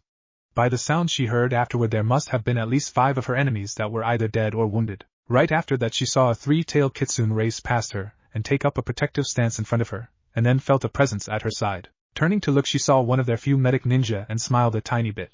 Getting a nod in return, she broke for cover, and took a breather. The kitsune tilted its head toward her and spoke in a low voice. How many of your attackers are left? Be quick so I can assist my summoner. Taking a quick moment to count in her head, she rapidly did the math and replied. 5 to 7, all either Jonin or ANBU level. Let your summoner know that as soon as I have recovered a bit of my chakra we will be leaving. I just wish we could leave no survivors, because the people will be punished for assisting us. Nodding his head really quickly, she heard him growl and bark a number of times before hearing a faint response. Cocking her head to one side, she looked at the fox in front of her in a questioning manner. Chuckling as he felt her look at him, he spoke quickly before leaving in a hurry. I just told my brothers and sister to leave no survivors, so don't worry about that. Once you're ready, head out and we will cover your retreat. While she waited for the medic to finish healing her more severe wounds, she dug around in one of her pouches, and finding one last soldier pill, popped it into her mouth. Once she was healed enough to move, she quickly stood and nodded her thanks to the medic. Hearing a scream of pain, she turned her head to look in the direction she had heard it come from and then heard another shout. Shikuten, Shikanetsu no Ryu Hinotama. The next thing she saw was a white-hot fire dragon form from the flames coming out of the young boy's mouth, only to watch it spit out 3 fireballs the size of boulders. That combined with the screams of the 3 dying enemies convinced her it was time to leave and immediately ran after the medic ninja. 10 minutes later, as they were making their way back, she was stunned to watch as 5 kitsune took up position around them, and the one in the lead, a 5-tail, was carrying what appeared to be the young boy that had come to help from the Leaf. Flashback and, chuckling to herself, she saw Ikari's eyebrow rise at her mirth.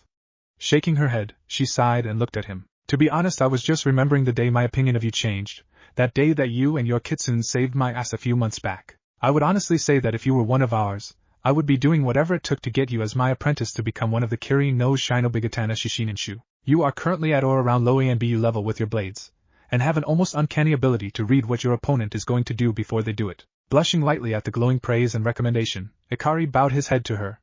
Arigato gozaimasu, Amuri-san, your assessment is much appreciated, as is your honesty. Waving her hand at him as they both stood, she simply shrugged off his words.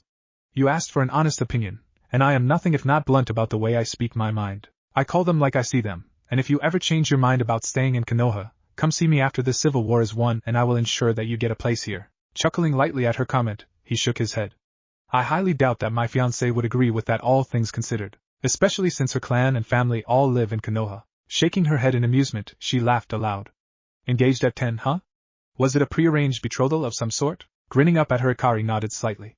Something like that. As I am the only member of my clan and bloodline remaining, the council has enacted the Ciari for me, and to be honest, I am grateful that it was one of my friends that I was engaged to. That alone makes it easier for me, especially since I won't have to be pressured or forced into any arrangements with women or girls that I may not even like or want to be with. Grimacing slightly, Amiri shook her head and shuddered.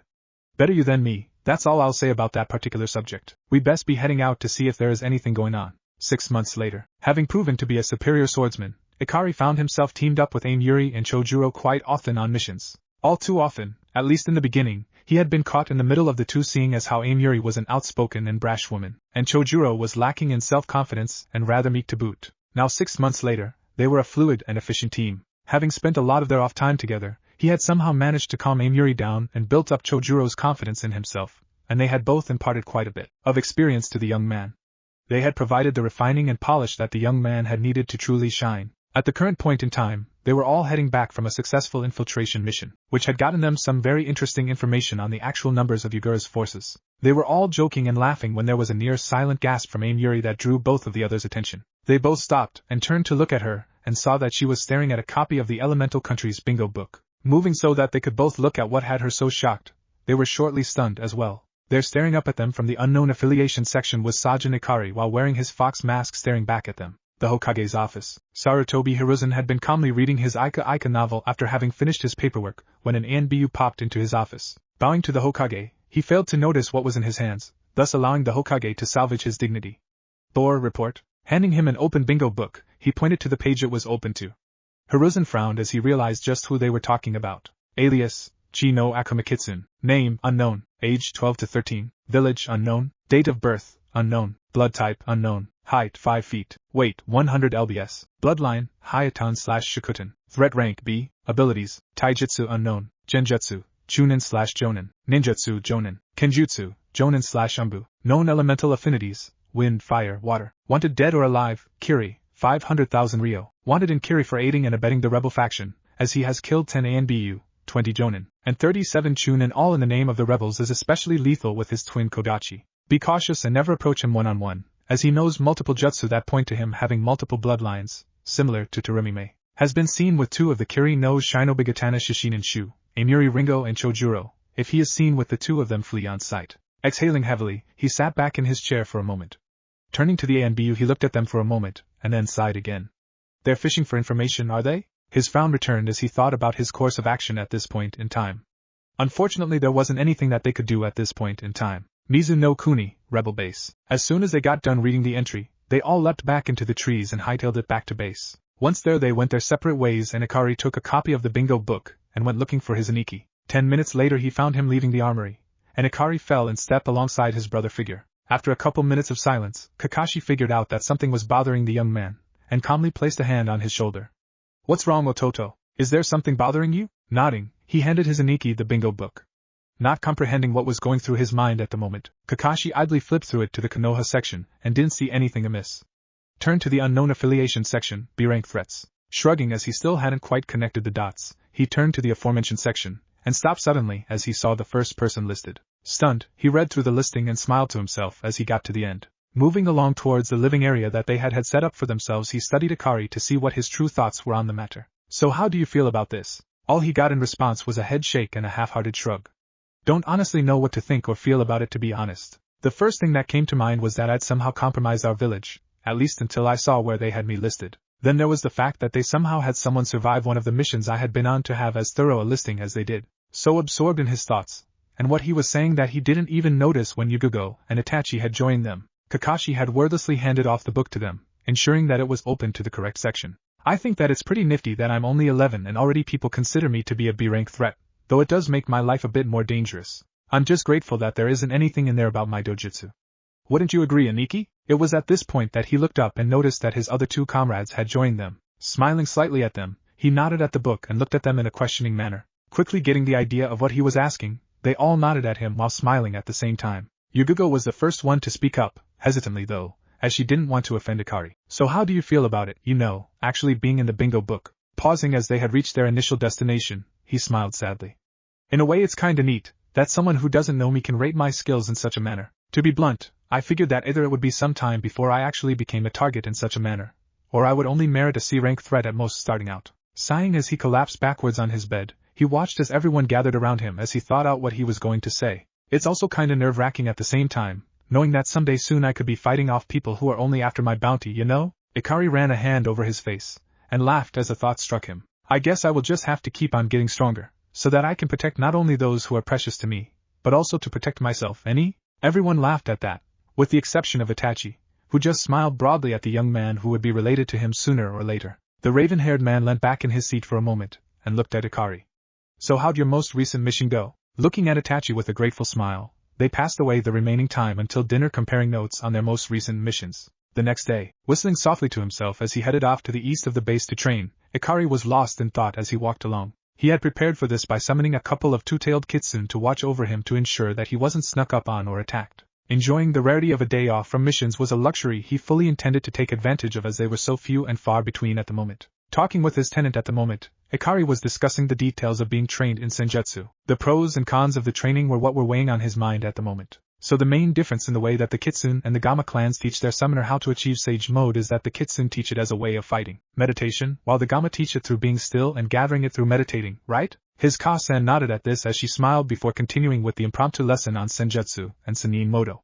That's correct, Ikari-kun. There are some definite benefits to Sage Mode as you will come to discover. The first and one of the best is that your ninjutsu and genjutsu will be far more powerful due to adding nature chakra to your attacks. The second is that once you have mastered Sage Mode, that when you exit said mode, that your reserves will once again be full. That is a natural side effect of the active meditation and adding nature chakra to your normal chakra. There might even be a way to add my chakra to the mix, but that is something that we will discuss at a much later date. I feel confident and comfortable enough with your ability to use up to 2 tails of my chakra safely, and it won't be until you can use 6 tails and maintain control of your emotions that we will talk about trying out such things. Nodding to himself, he stumbled as he tripped over an opening in the ground, and quickly recovered and shook his head as he looked around. Finally looking down, as he had not seen or felt anyone around, Ikari noticed a narrow set of stairs leading down into the ground at a rather gentle angle. Whistling under his breath, he peered down and saw that there weren't any light sources down below. As he was looking down, he felt one of the kitsune brush against his hand, and he spared a second to look and see who it was. The golden fur gave her away as Yuna, one of his personal favorites as far as the kitsune were concerned. Running a hand through her fur, he pointed towards the opening in front of them. Can you give me some light and let your nose lead the way for me, Yuna? Getting a nod in turn, she curled her tails and let some fire nature chakra flow to the tips, creating a pair of living torches. Looking up at her summoner and getting a nod and a smile, she turned and led the way down. The walls looked like they had been cut with blades of wind, and there were no doors or anything remotely resembling a door frame. They continued on, and after a half an hour, Yuna spoke up. Ikari-sama, the scent that I'm getting is unusual to say the least. Until now all I could smell was the earth and stone all around us. Now I smell the wind, almost like from a mountain top, and some sort of avian scent. Nodding in response once again, Ikari looked ahead and saw that there was an opening that led into an area that was much wider and more open than the passageway that they were in.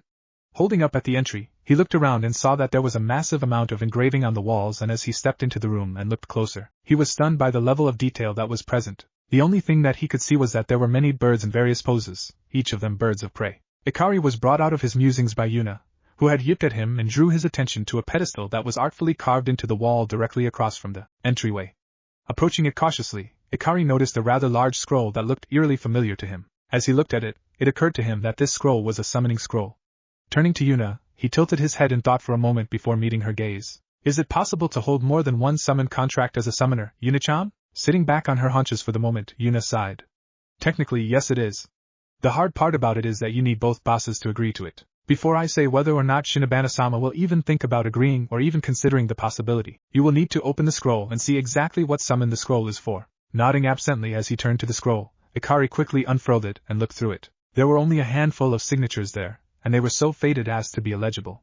Glancing at it once more, he quickly figured out which summon it was for. Looks to be for the Washi clan. Do you think that Shinobana-sama will go for it? Quickly getting over her shock, she rapidly nodded.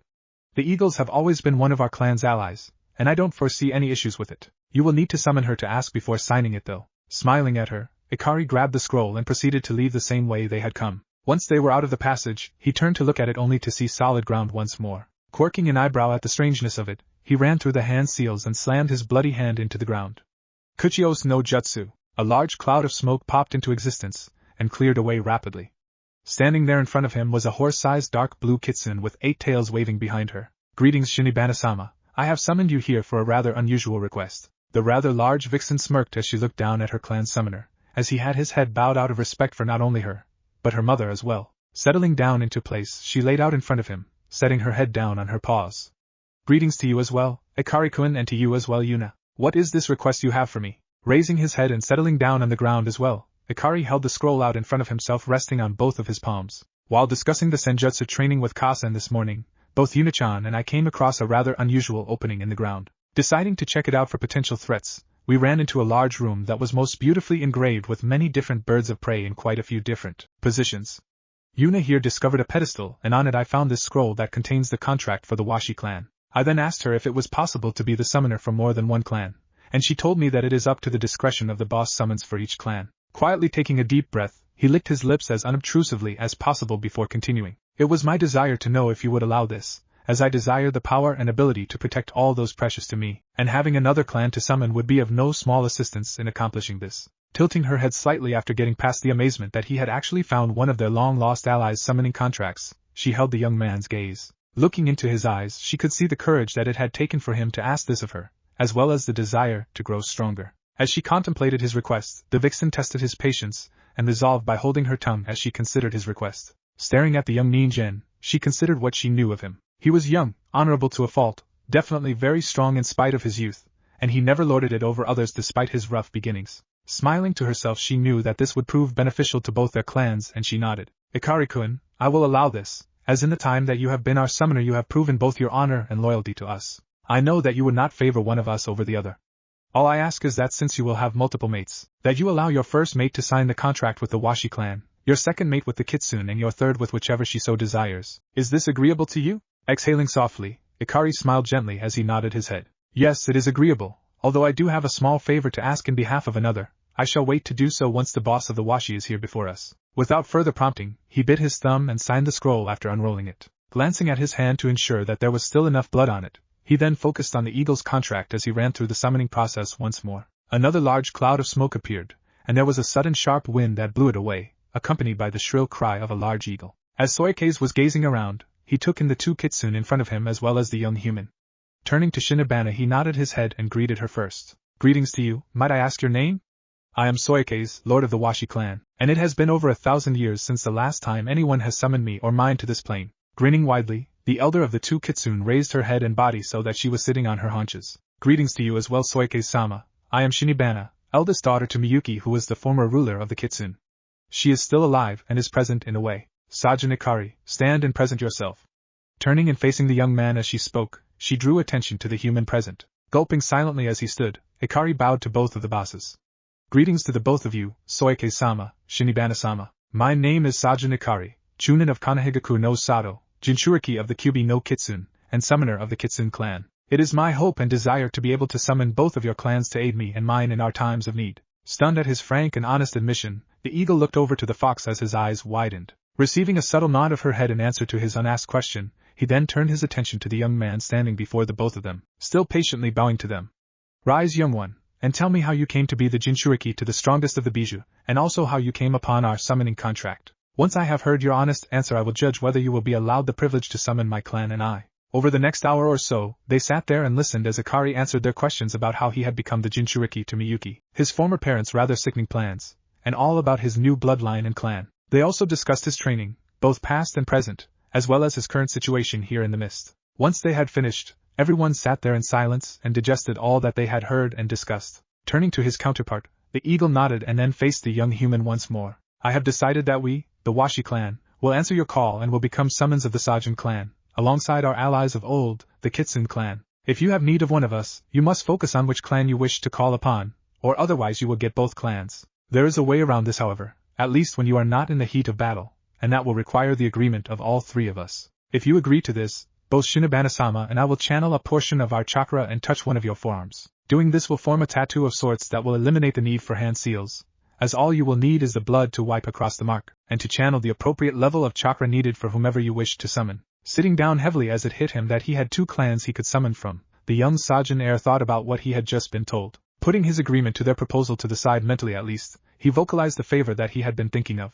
Pardon me for my boldness, Soike-sama, Shinobana-sama, but there is a boon I would ask of you. My life has been blessed by many wonderful people to care for me and train me, and all but one of them have a clan to summon of some type or another. Here he bowed his head and closed his eyes as he thought about Yugogo-chan, and how much she had done, and still did for him in his life. Raising his head to look both of the bosses in the eye, he smiled gently as he thought about what he was about to say before speaking. The woman who currently represents my clan in the council is not related to me by blood, but she is closer to me than any in my former family, so much so that I see her as my Onasan and address her as such. It would be an honor if I could persuade one of you to allow my Onasan to sign one of your contracts, as I would never allow any other to sign them unless they were my mates or children without your permission. Absolute silence was his response, and all he could focus on at that particular moment in time was keeping his breathing calm and slow. If he had been looking at the summons there in front of him, he would have been surprised to see the looks of astonishment on their faces. Swiftly schooling their features, they turned to one another and smiled slightly.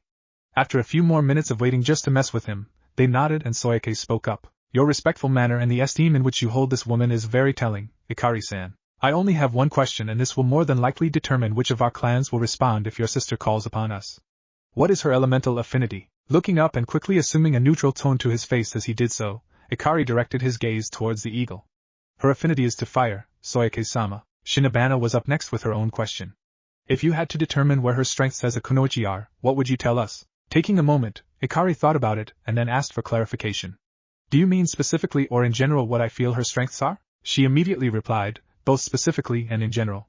Be brutally honest with us so that we can make the best decision possible. 3 hours later, immediately upon reaching the base, Ikari sent 3 of his kitsune to find his comrades and bring them to the nearest training ground. Once he had arrived there, he set up an area large enough to contain what was going to happen and prepared for the others' arrival. While he waited for them to arrive, he sat down in the lotus position and began to meditate simply to calm his mind and center himself once more, while at the same time ensuring that he had recovered enough chakra to accomplish his goal here today. 5 minutes later he had sensed their chakra approaching his position, and he stood to greet them while at the same time creating 10 clones and positioning them in the spots he had set up before they had arrived. Once they were in front of him, he nodded to his clones and they ran through the designated hand seals simultaneously, activating the chakra containment and privacy seals. Once they were done, they then transformed into rocks and awaited their creator's next command. Facing his older ANBU comrades, his friends, his family, Ikari smiled and motioned for Itachi to stand in front of him to his left and Kakashi to stand in a similar location to his right.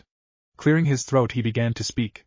As you all know, I consider each of you to be family of mine, each in your own way. Itachi, Kakashi, if you would please summon a couple of your summons, as both of the clans I am allowed to summon have requested their presence for what will be happening here today. As he spoke he received surprised nods from the other 2 men, and he managed to see the veiled look of hurt that passed through his Onasan's eyes. As the 2 men sped through the hand seals, Ikari bit both of his thumbs and channeled his chakra to his hands as he swiped the bloody digits across the tattoos that he had on his forearms. For a moment everyone there was blinded by the smoke as the summons appeared, and then blinked as soon as they were able to see again. Bowing to the bosses that were present, Ikari turned to his Onasan and smiled gently at her. Yugogo, Onasan, today has been a wonderful day as I have gained yet another powerful ally, both for my clan as well as for Konoha. I have long wished to repay you in some form or fashion for the care and affection you have shown me growing up, much as I have done for Kakashi and Itachi. That day is today, and I have just the gift to give you.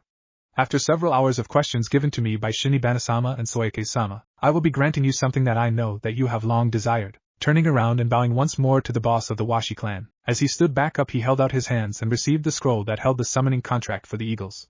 Once more he faced his adopted siblings and smiled. Yuzuki Yugogo, you have been like a sister to me for several years. You have always been there for me, whether it was to scold me for my foolishness, to comfort me when I was suffering and taught me the ways of the sword. I have been authorized to allow you the privilege of becoming the secondary summoner of the Washi clan, as you are the only member of my family who doesn't have a clan to call upon when you are in need. Yugogo was in shock at that moment. Pure, unadulterated shock, as she finally wrapped her head around what Ikari was offering to her. Hitting her knees was enough to bring her out of it, and she looked up at her Ototo. You're serious about this? This isn't a joke or a prank, Ototo? Shaking his head, Ikari knelt in front of her as he unrolled the scroll. I would never pull a prank that would be as hurtful as this would be, Onasan. I need you to bite your thumb and sign your name in blood, then place that hand next to your name leaving a bloody print of your hand. Then the hand seals are as follows: I Inu, Tori, Saru, Hitsuji, and slam your chakra-filled hand against the ground. Going through the motions as he called them out, she shakily slammed her palm into the ground and heard another summon pop into place in front of her. Opening her eyes, she saw a much smaller eagle blinking up at her. Hello there, are you the one who summoned me here? My name is Shiokaze, what's your name? Reaching out to touch the young summon, she steadied herself as she gently stroked the feathers on her head. Coming to her senses, she smiled gently at the young bird as she cleared her throat. My name is Yuzuki Yugago, young Shiokais, and yes, I am one of your clan's newest summoners. It is an honor to meet you and I hope to work with you in the future. Turning to Akari, she smiled even wider even as her eyes began to tear up. Bowing her head in gratitude, she then looked to Soyakase and Shinobana and bowed once more. My deepest gratitude and thanks belong to both of you, Soyakase-sama, Shinobana-sama. I promise you that I will always remember this day for as long as I live.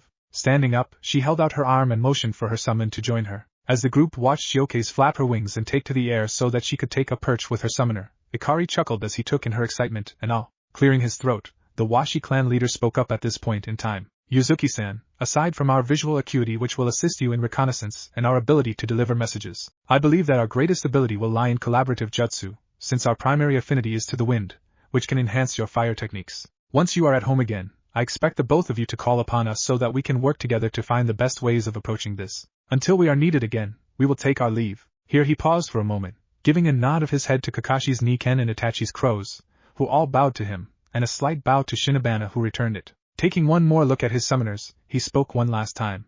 It would appear that fortune has smiled once more upon my clan and given us strong summoners. I look forward to working with you, farewell for now. Once he was done speaking he disappeared, starting a chain reaction with the summons popping out. After they were all gone, Ikari gave a signal which told his clones that they were done, and they transformed back, released the seals and then dispelled themselves. Ikari was then promptly blindsided by Yugago, who almost tackled him in a hug, mumbling her thanks over and over again, gently rubbing her back as he smiled and congratulated her softly as he looked up at the other two members of his team, from whom he was sure that he would never hear the end of this. Shrugging mentally, he figured that he could grin and bear it, especially since it concerned his Anasan. Once she was through thanking him, she let go of him and wiped her eyes. It means a lot to me that you would do something like this for me, Ikari-kun. I appreciate this more than I could possibly tell you, and it makes me quite proud to be your Anasan, Ototo. Smiling up at her, he simply nodded and led the way back to the base. I look up to each of you as my family, each of you in your own way. Itachi is like a favorite cousin, who is patient and considerate, teaching me the things that I need to succeed in life. Kakashi is like my perverted Aniki, who is humorous and keeps me on my toes while showing me how to have fun in life. Then there is you, Yugago-chan, who is like the Anasan I have never had, who is gentle and caring, always there to pick me up when I'm down or not feeling well. That is how I view each of you in my life, and I thank Kami every day for blessing me with each of you. Everyone was chuckling as they entered the base, and it was quite relaxing to know that their already close bonds had become even closer and more tightly knit. They spent the rest of that day in fairly close quarters, just enjoying the break from the war and preparing for the next few months as they would need to be on top of their game to make it through to go back home once more. 3 months later, Konoha, stretching as he finished dispelling the last of his clones doing paperwork. Hiruzen frowned as he went through the memories and walked over to a particular stack of and rifled through it. Once he had gotten to the one in particular that he had been looking for, he pulled it out and read through it. Sighing to himself, he rolled up the scroll and put it into a safe that only he knew about. It would seem that they were still insistent on going through with their goal of having Naruto marry his sisters, even though technically he didn't exist any longer. Lighting his pipe and sitting back in his chair, the Hokage chuckled to himself as he thought about how things were going to go down once they were back and everything went wrong with their plans. Then there was also the look that would be on Jiraiya's face when the young man wouldn't be willing or able to sign the Toad contract, all because of their treatment and abandonment of the boy. This is going to be a sight to see, especially if Ikari-kun is able to finish his Fujin no Mai, especially since it doesn't require seals, so they can't complain that he has stolen their clan technique. Shaking his head as he envisioned what that match would be like, he rose from his seat and left his office chuckling as he thought about what was going to happen when those 6 idiots simply decided to drop in and tried to claim him as kin. Frowning as he thought about who he was going to have replace him as the Hokage in a few years, he exhaled a rather impressive smoke ring. There was no chance in hell that he would allow Minato to return and take the position back, and he definitely wasn't going to allow Jiraiya or Tsunade the opportunity either. That narrowed his options down to 2 people at the current moment in time, and that was Hatake Kakashi and Uchiha Itachi. Even he would be the first to admit that he was leaning towards the Uchiha, especially given his loyalty to the village and his ability to bring out the best in those around him. Kakashi on the other hand, well, he was the lesser of the 2 choices considering the fact that unless it was for a mission he was habitually late, always had his nose stuck in one of the orange books, and was more than just a little bit on the lazy side. If it came down to it, Hiruzen knew that he could be trusted to fulfill the position. It was just that he was his absolute last choice if all else failed. Sighing once more, he decided to visit the Ichirakas and take in a couple bowls of miso ramen before heading home and retiring for the night. He knew that there would still be time to decide which of them would be best for the job later. Chapter 4, Civil War in Kiri Part 2. 11-year-old Sajin Ikari stretched as he woke up and recalled what was going on today, thinking back over the last year and all they had accomplished, and also how much he missed being home. Gently fingering the latest scroll from home, he sighed and got up out of bed. Now wasn't the time to think about matters at home and daydream about his betrothed. Going about his morning business, he jogged out of the tent, limbering up his muscles as he headed to the headquarters tent for the briefing. Calming his thoughts as he slowed to a walk, he swept aside the door to the tent and managed to make his way towards the briefing room, where he greeted several other ninja before approaching his teammates. Getting various nods and mumbled greetings, Ikari took a seat nearby and waited for the briefing to begin. Looking around the room, he met the gaze of Aim Yuri and Chojuro and gave each of them a nod and a grin, which was returned rather quickly. Just as he was about to wave them over, he watched as both Ao and Mei walked through the door and immediately headed to the front of the room. Gazing out at all the teams and the team leader that had gathered there, Terumi Mei smiled internally. She knew that this would be the determining battle that would decide the outcome of the civil war. Looking over to Ao, she nodded once to let him know to start the briefing. All of you gather around the map and listen up. This battle should be the one that determines our fate. Whether we are ready or not, Yagura has decided to try and finish us off in one fell swoop. We will be splitting up into 2 groups. The first group will be under the command of Terumi Mei, and the team leaders will be Ringo Aim Yuri, Sajin Ikari, and Uchiha Itachi. Their objective will be to locate and eliminate Yagura and any of his guards. Taking a moment to look at each of them and get acknowledgement, Ao then returned to the briefing. The second group will be under my command, and the team leaders there will be Yuzuki Yugugo, Chojuro and Hataki Kakashi. Our objective will be twofold. The first objective will be to clear a path for the first group so that they can get in close and accomplish their task, and the second will be to hold the line and keep the enemy off their backs. Any questions? Looking out at the room and seeing eager looks on everyone's faces and many shaking heads, Ao grinned in a grim manner and looked to Mei. Taking a step or two forward, she gazed around the room at everyone and smirked. We will head for the walls of Kirigakure in mere hours. I am pleased with how far we've come, and just how far we will go is dependent on all of you. Our allies have been a huge boost to our efforts and have opened our eyes to the realities of the bonds that we should be forging, both here in our home as well as abroad with the other nations. Whether we have a Kekkei Genkai or not, ninja or civilian, we are all human and deserve to live and to love, and we will prove this with our victory today. As the cheers began, Ikari looked over to Mei and then toward Aim Yuri and nodded at both of them before motioning for Itachi to follow him. As they exited the tent, he could feel the older man's gaze fall upon him, and he tilted his head as he spoke. What is it, senpai? Thinking as they walked towards the gate, Itachi sighed and then quickened his stride so that he was even with Ikari. Are you certain that you are ready for this, Ikari-kun? Frowning ever so slightly, Ikari let his shoulders sag just a little before turning his head to look at him. Am I certain? No, I'm not. The problem is that the longer we take to prepare, the more innocents there are that are hurt or killed, and that doesn't sit well with me at all, Itachi-senpai. Nodding as he could understand the young man's point of view, Itachi smiled slightly as they reached their destination just outside the walls of the base. I understand, Ikari. Know that we will be there with you and you are not fighting alone. Giving the Uchiha a simple smile, Ikari thanked him. I am going to spend some time meditating. Come and get me in a couple of hours, any? Ruffling the young man's hair, Itachi nodded to him and returned his smile with a slight upturn of his own lips. Turning away, he walked back to camp and went in search of the others. Several hours later, there were 10 of them gathered and waiting for the signal to move in and remove Yagura from the picture. Itachi had summoned a couple of crows who were currently flying overhead, while Ikari had summoned a couple of 4-tailed kitsune who were close by keeping a watch for any enemies that would try to sneak up on them. Ikari and Aim Yuri were both sitting down back to back, meditating, while everyone else was sitting around waiting for the other team to clear the way. Kakashi had teamed up with Ao, and they were currently clearing out the guards at the gate. Slipping it open, he turned and quirked an eyebrow at Ao, only to receive a shake of the head and sign language to hold off until they had disabled the main body of shinobi in the town.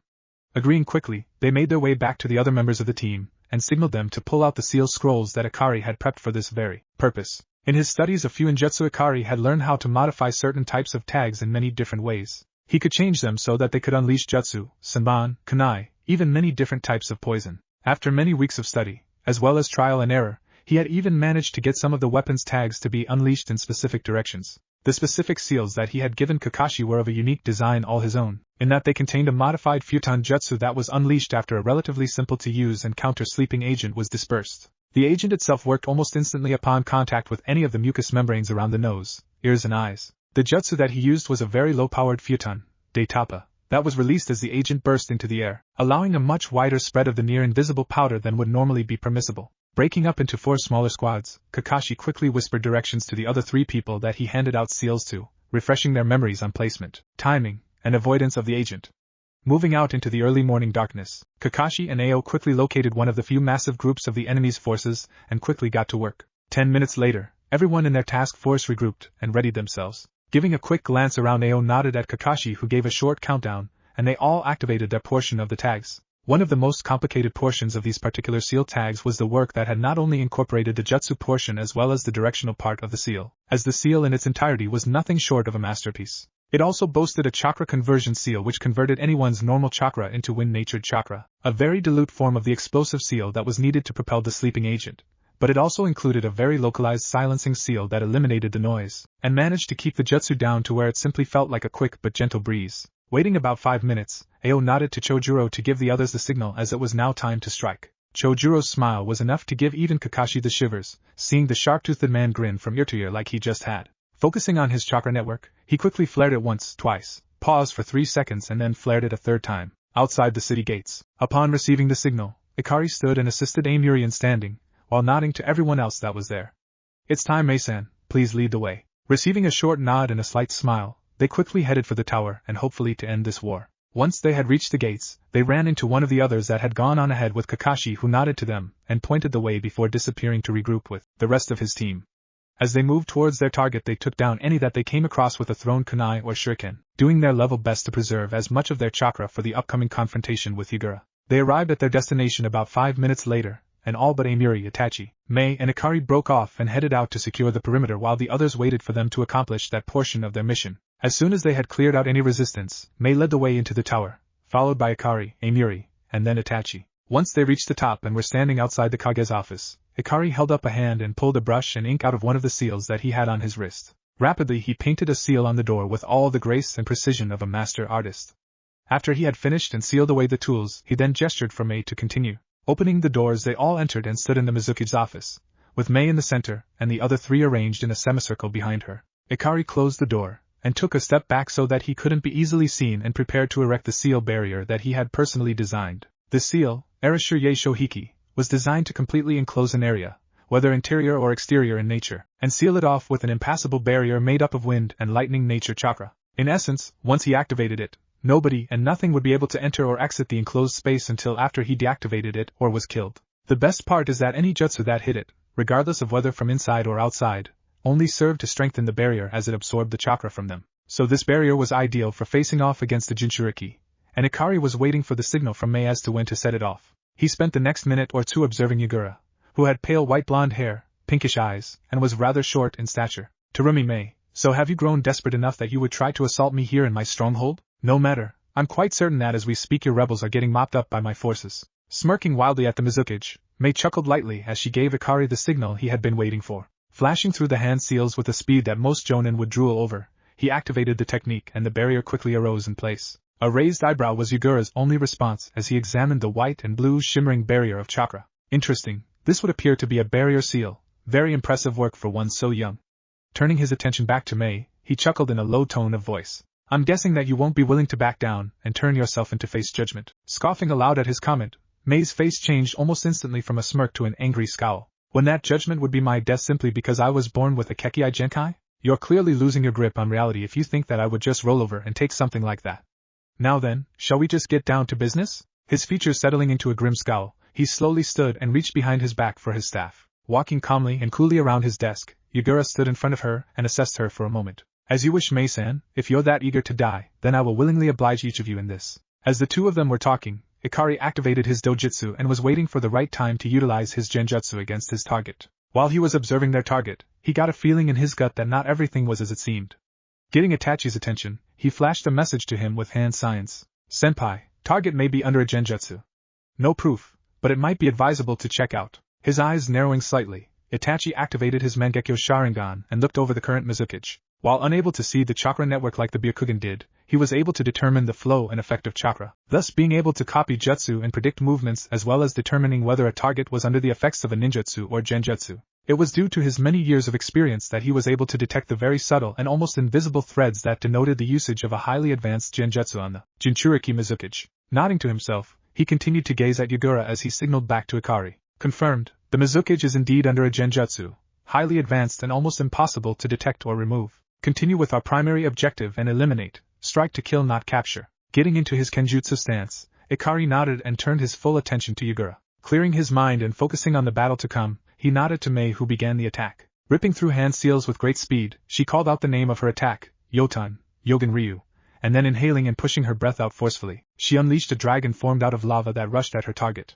Grimacing, Yugura whipped his staff out in front of him and started to spin it at a rapid pace with one hand, while forming one-handed seals with the other. Swaitan, Mizuno Tate, was all that they heard as watched him exhale out a stream of water that merged with the spinning staff in front of him. Looking over to Amiri, he nodded to her and then to the pool of water at the Mizuki's feet. Getting the hint, she grinned madly and channeled her chakra through her swords for this attack. Raitan, Inazumikyu, was all that she said as she spun her swords in a circle in front of her, which allowed her to shape a blue ball of lightning in front of her. Moments later she tapped the ball upwards with her offhand, and then slammed it forward with a slap from the flat of her blade in her main hand. All he could do at the moment was watch as the battle evolved and adapt to its ebb and flow. He watched as the water shield caused the dragon to hiss and then disappear, and then saw the ball of lightning strike the pool of water, shocking the Mizuki into dropping his jutsu.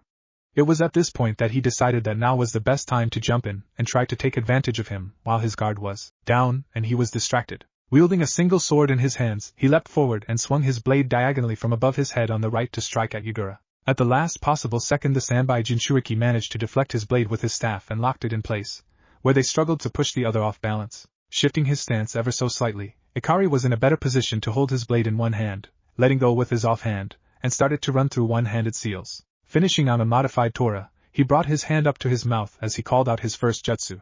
Shikuten, Yari Shokyaku. Narrowing his eyes at the younger man who apparently had a bloodline similar to Terumi Mei, the elder of the two Jinchuriki disengaged their weapons just in time to dodge the worst of the damage that would have been done from the fiery spear that blossomed forth from the young man's mouth, but not quickly enough to escape completely undamaged. As he stepped back and resumed a ready position, he quickly glanced down at his left shoulder to see a shallow but long cut that went through his outer robes. Looking back up at the Kyubi Jinchuriki, he glared as he spoke in a low tone. "You are the first person in many years to have done such damage to me, and for that you will die in a most painful and slow manner." Konoha. Setsuki shivered as she awoke from her restless slumber, and curled up around the stuffed fox plushie that her betrothed had given her before he left. Inhaling the faint scent that it had of him, she smiled as she thought about the last letter that he had sent her telling her that he would be home before she knew it, and not to worry about him since he was in good company. Shaking her head as she knew that that would be the absolute last thing she would ever rid herself of, was her worry for him. She knew that once she became a kunoichi that he would worry about her just as much, and that once she had received her new bloodline that he would be taking over a huge portion of her training to ensure that she was able to defend herself.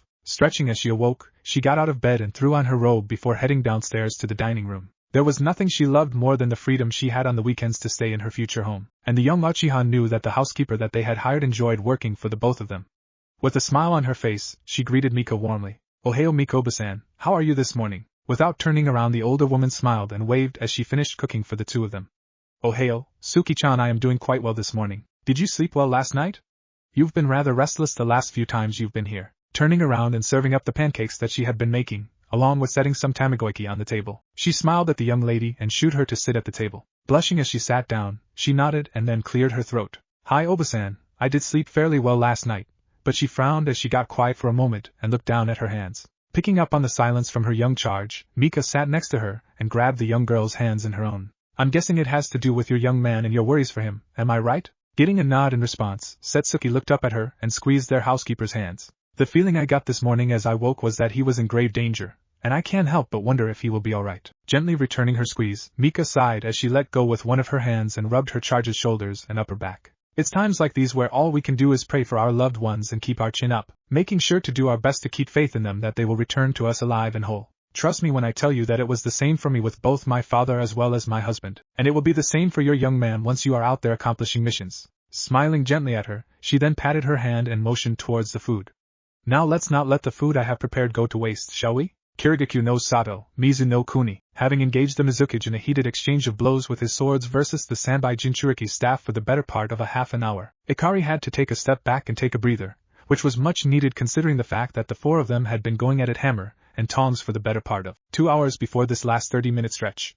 Signaling to Amiri to step in, he made the mistake of taking his eyes off his opponent for just a moment, and that was when the elder of the two Jinchuriki struck. Sliding his hands to the base of his staff, Yugura managed to pull and twist his staff towards him in such a manner that the hooked portion of his staff caught the young man's blades, and the suddenness of his move not only caught him off guard, it snapped his blades, leaving him defenseless for a moment. Caught off balance, Ikari struggled to regain it and attempted to throw himself backwards and ended up being assisted in his desperate attempt by a blow from the staff, which caught him in a glancing manner in the chest, fracturing 2 of his ribs and sending him flying. By virtue of being the closest to him, Mei jumped after him and managed to keep him from flying into the barrier, while both Itachi and Amiri managed to give them cover by engaging Yagura and keeping him busy, allowing for Ikari to have the time he needed to get back on his feet. Mei gave him a once-over, and after assuring her that all he had were a couple of flesh wounds, returned her attention to the battle in front of them. Of the three combatants that were currently engaged in a rather vicious melee, Itachi was the least wounded, having been waiting for the right moment to engage. Amiri was slightly worse off, having been jumping in here and there to catch Yagura off guard to either get a hit in or distract him so that one of the others could get one in.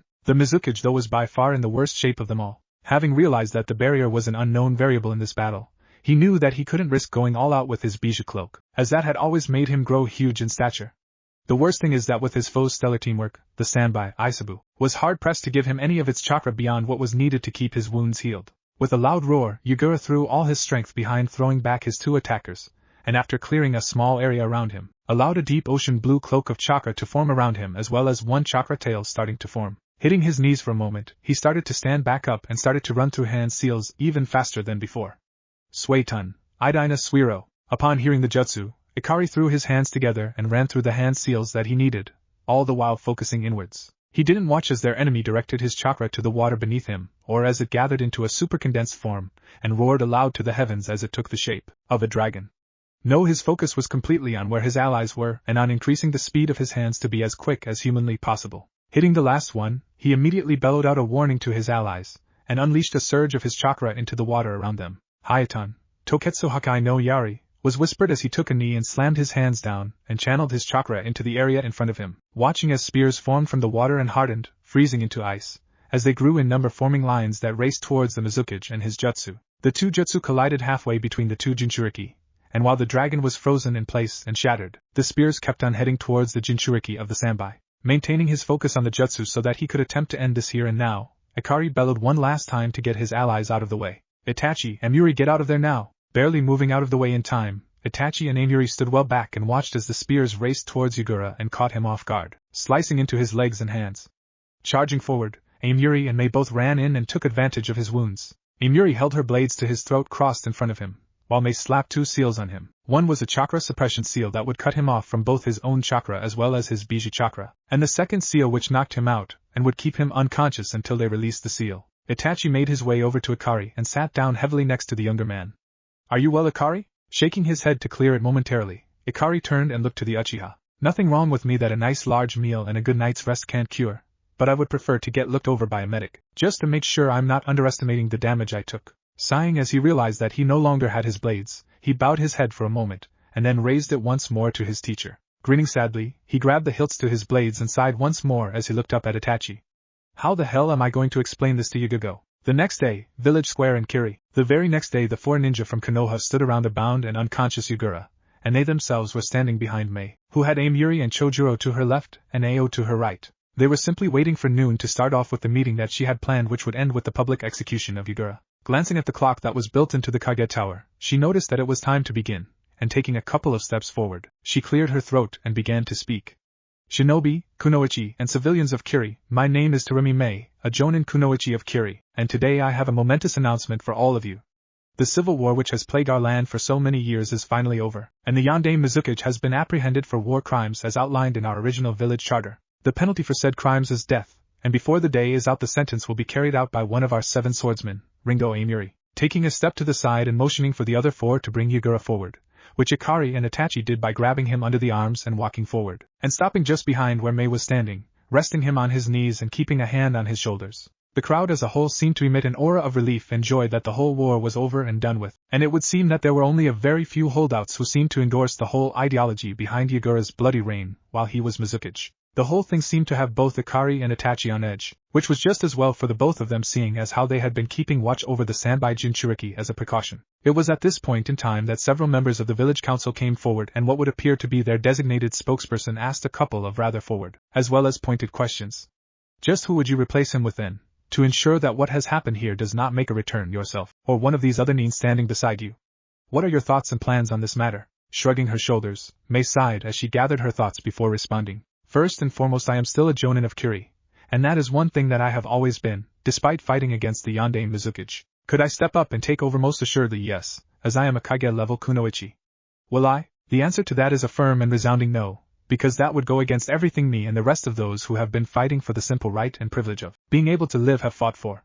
If I were asked to take over as the Godame Mizukage by those who have the right to do so, then I would more than likely step up and take the job and do the best I know how to do to heal our wounds, both physical and metaphorical. Standing tall, her shoulders back and her gaze held level, Terumi Mei looked every bit the firm and unyielding leader she had to be to pull off a rebellion. The current spokesperson, one Hoshigaki Izumo, looked her over with a critical eye before turning back to the other members of the council and holding a brief conference. They spent about 10 minutes going back and forth while every so often one or another of them would gaze at her or one of the others standing tall around her. Finally getting a majority of them to concur with him, Izumo turned and stared her in the eye for a moment. Clearing his throat, he took a couple of steps towards her and turned to face the crowd while standing next to her. People of Kiri, upon discussing our options and weighing them carefully, we have decided that our Godame Mizukage will be Terumi Mei. Her coronation will occur in 1 week's time at the Mizukage Tower at noon, and I expect each and every one of you to be there. Once he had finished speaking, a loud cheer broke out, and he turned to face Mei and chuckled as he did so. Extending a hand to her, he shook her much smaller hand in his own and grinned widely at her. Leaning in, he spoke softly in her ear for a moment, and then pulled back and turned to leave. Chuckling at the blush on her face as well as the look of shock, Ikari nudged her slightly in the back to draw her attention back to the here and now. Shaking her head to clear it, she motioned Amuri to come forward and stand next to her. Turning her head for a moment and looking at Ikari, she nodded ever so slightly, and he summoned a shadow clone who then transformed into a chopping block. Positioning the former Mizukage so that his neck was set up for the stroke, he and Itachi took a half step back and maintained his position. Stepping forward and drawing one of her blades, Ringo Amuri slowly raised it above her head, and in a swift blur of motion, swung her blade downward and through his neck in one clean cut. It wasn't until the clone dispelled that his head even moved, only to detach from his shoulders, such was the speed of her stroke. Taking a cloth from a pocket, she wiped the blood off her blade and sheathed it. She then turned and bowed to Mei. Afterward she raised her head with a grin as she stood back up. The task is done, Mizukage-sama.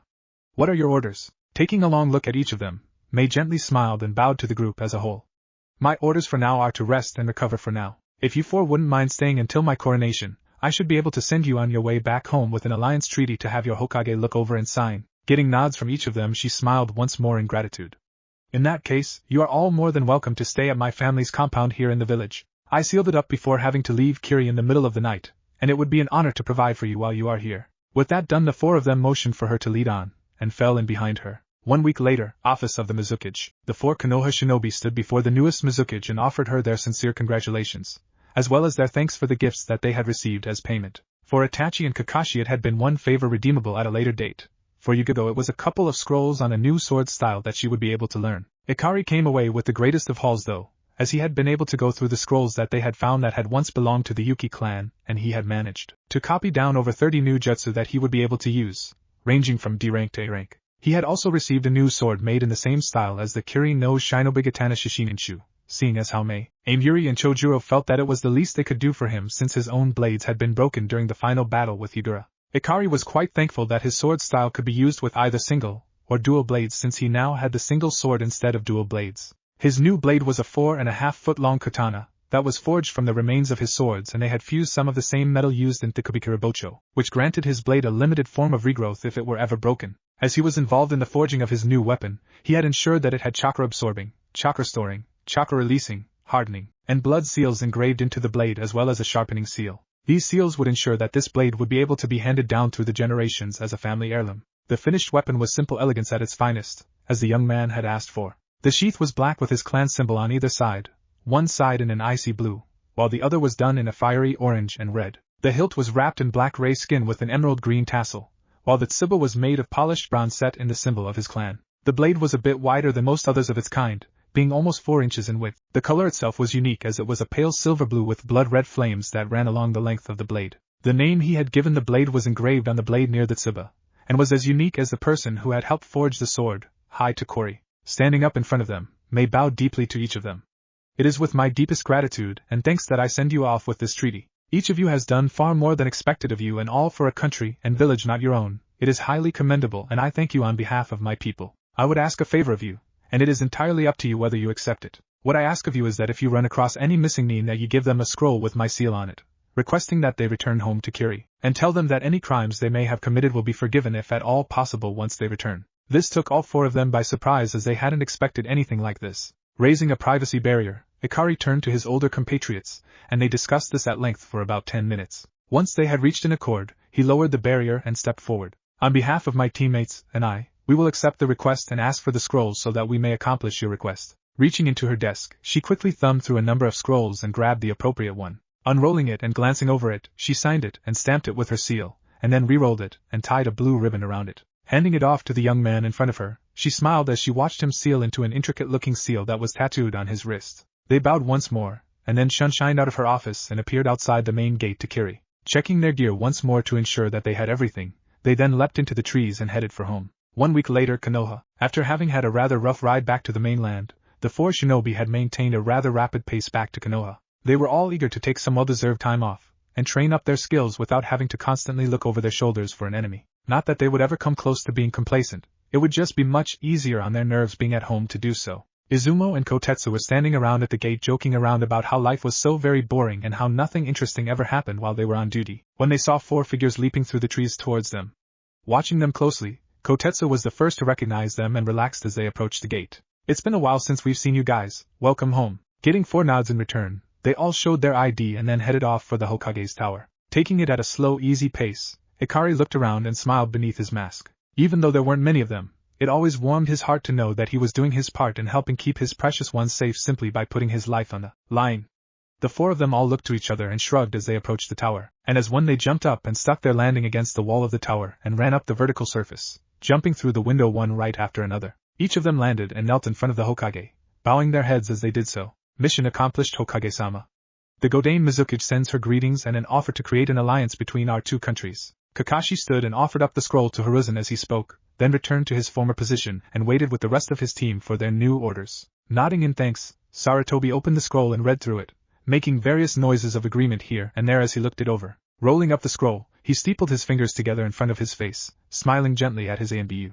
"Very well done indeed. I will give you each 3 months' leave, which I expect each of you to enjoy to the fullest.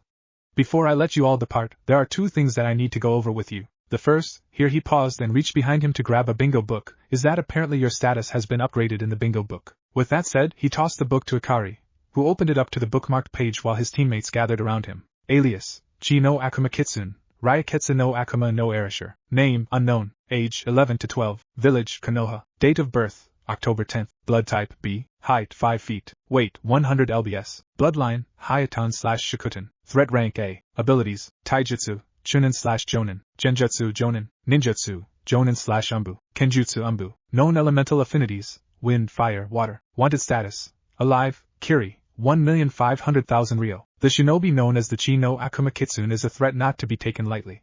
He is most competent/lethal in close combat to mid-range, but he is no slouch at long range. His primary weapon is a katana known as the Haitakori, and he is absolutely deadly with this blade. He is very fast, even at his age, and his chakra reserves are almost on par with a Kage. Approach with caution if in a fair-sized group, 7 to 9 Jonin/Chunin, anything less than that leave him well alone. Smirking slightly at the upgrade, he shook his head ever so slightly. "Are you impressed by this, Aji-san?" Ikari looked up at the smiling man that he treated like his very own grandfather with a questioning look in his eye. Smiling broadly at the young man who he had always treated and looked after like he was his own flesh and blood, Sarutobi Hiruzen nodded as he chuckled aloud. "Hi, Ikari-kun. Even if it isn't quite the way I would have liked for you to build up your reputation, I am still no less proud of you and how far you have come." Grinning widely up at the old man, Ikari tilted his head to the side for a moment. "Wasn't there something else that you wanted to discuss with us, Aji-san?" Sighing aloud, the Hokage nodded. "There is an optional clause in the treaty that will require your approval as a future clan head. There is mention of what they call a blood alliance in the treaty. It's not mandatory for it to be accepted in order for the treaty to be approved, but it would help strengthen the alliance tremendously. The Mizukage left it open-ended for their side, but suggested you as the Konoha half of the arrangement." Rubbing his eyes, Ikari nodded and turned to Yugogo. "I know that this is going to be difficult, but I am leaning towards accepting the clause, especially since they left it open-ended. That means that not only do I have an option in which woman they send, but there are no time constraints, and they will send the woman who is selected here to join our shinobi instead of us sending them one." Taking a moment or 2 to consider the proposition from all angles, Yugogo leaned back a bit as she thought about this. Looking deep into her Ototo's eyes, she could see that he was slightly conflicted with agreeing, but was willing to sacrifice for the benefit of his home, for his precious people.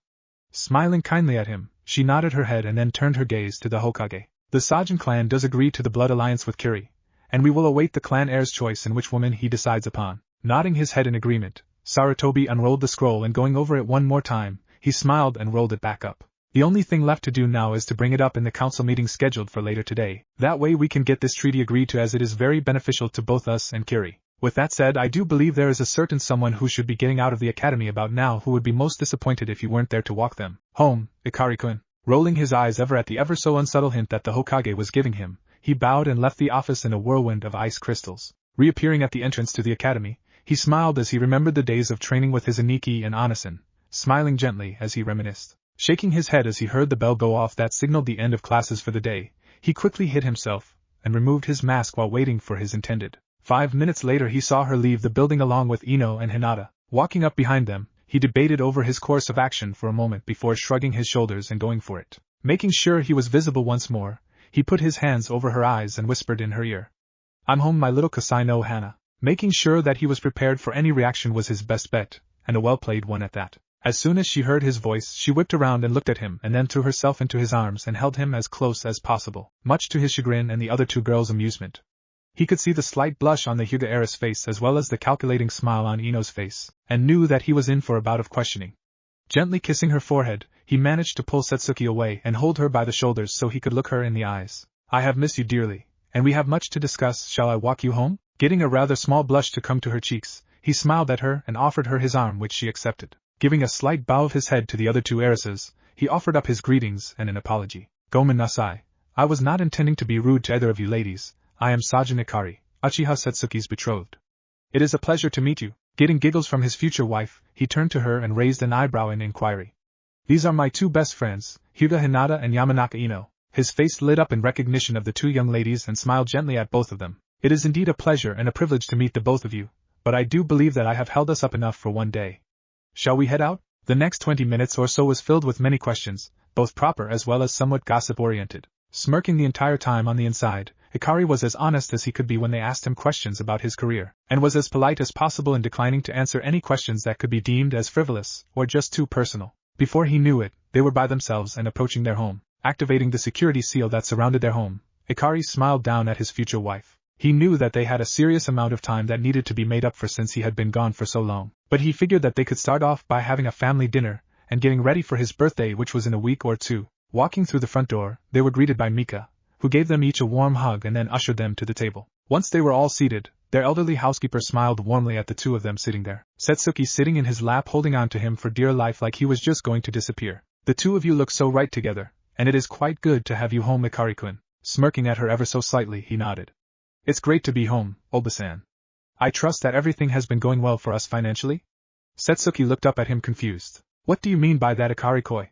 How have you been earning money besides missions?" She turned so she could look him square in the eye while they spoke, and the look on her face was one that spoke volumes to Ikari. Chuckling at the serious look on her face, he looked her in the eyes and then gently laid a kiss on her cheek. "I left behind a blood clone so that the side business that I have created in seal tags could be kept up with." From there he went on to explain the different kinds of tags that he had modified or created, and had patented so that he got the credit and the proceeds from sales. He then created a clone to go and get his bank book, and allowed her to open it and look inside. The two of them laughed heartily at the stunned look on her face as she took in the number of zeros that were on the balance. Gently closing her mouth, he tilted her face so that he could gaze into her eyes for a moment. "This is for our family, so that we can support the building of our clan, both in places to live as well as so that our children will never want for anything, be it clothes, food, or the occasional extra that they may desire or need." The warmth that she felt blossom in her chest grew in intensity, as she realized just how thoughtful and caring her intended was. Setsuki leaned up and kissed him chastely on his lips and lingered there for a moment. Breaking apart from him, she smiled as she saw the slight reddening of his cheeks, and hugged him. "This is one of the main reasons why I am so glad that I accepted the contract, and why I'm glad that I have decided to accept the transfer of Miyuki-chan's chakra to change my Kekei Genkai." Stunned momentarily, Ikari shook his head for a moment, and leaned back in his seat as he took all this in. Looking out the window for a moment, he then turned his head back around and set his chin atop her head as he pulled her in closer to him. "You're certain of this, Suki-chan? Absolutely sure without a doubt that this is what you want to do?" Simply giving him a nod and squeezing him gently, she enjoyed the warmth of his body next to hers. "Yes, this is my heart's desire, being able to be with you, and if that means going through the pain of gaining a new Kekei Genkai, then so be it. This is what I want, Ikari-koi." Smiling down at her, he gently laid a lingering kiss on the crown of her head, and then stood while helping her to her feet. "Well then, I think it's time that we get everyone together for a family dinner, and then we can discuss when the best time is to accomplish the transfer. Also, I will more than likely be setting aside as much time as possible in the next 3 months to teach you how to use our dojutsu, Kekkei Genkai abilities, as well as Taijutsu and Kenjutsu styles. Bouncing in place, she jumped on him and hugged him tightly, and then swiftly walked towards the door so as to gather her family and let them know about dinner this evening. Ikari was left shaking his head for the moment, before smiling at Mika. Looks like figuring out what's going to be on the menu for tonight really is going to be up to you and me, Mika-san. Any ideas? What if Naruto has strongest bloodline of parents? And thanks for watching my video till the end. If you enjoy this content, then do consider subscribing to my channel, and leave a like if you guys need the next part. Comment down, and thanks for watching the video, and see you guys in the next video.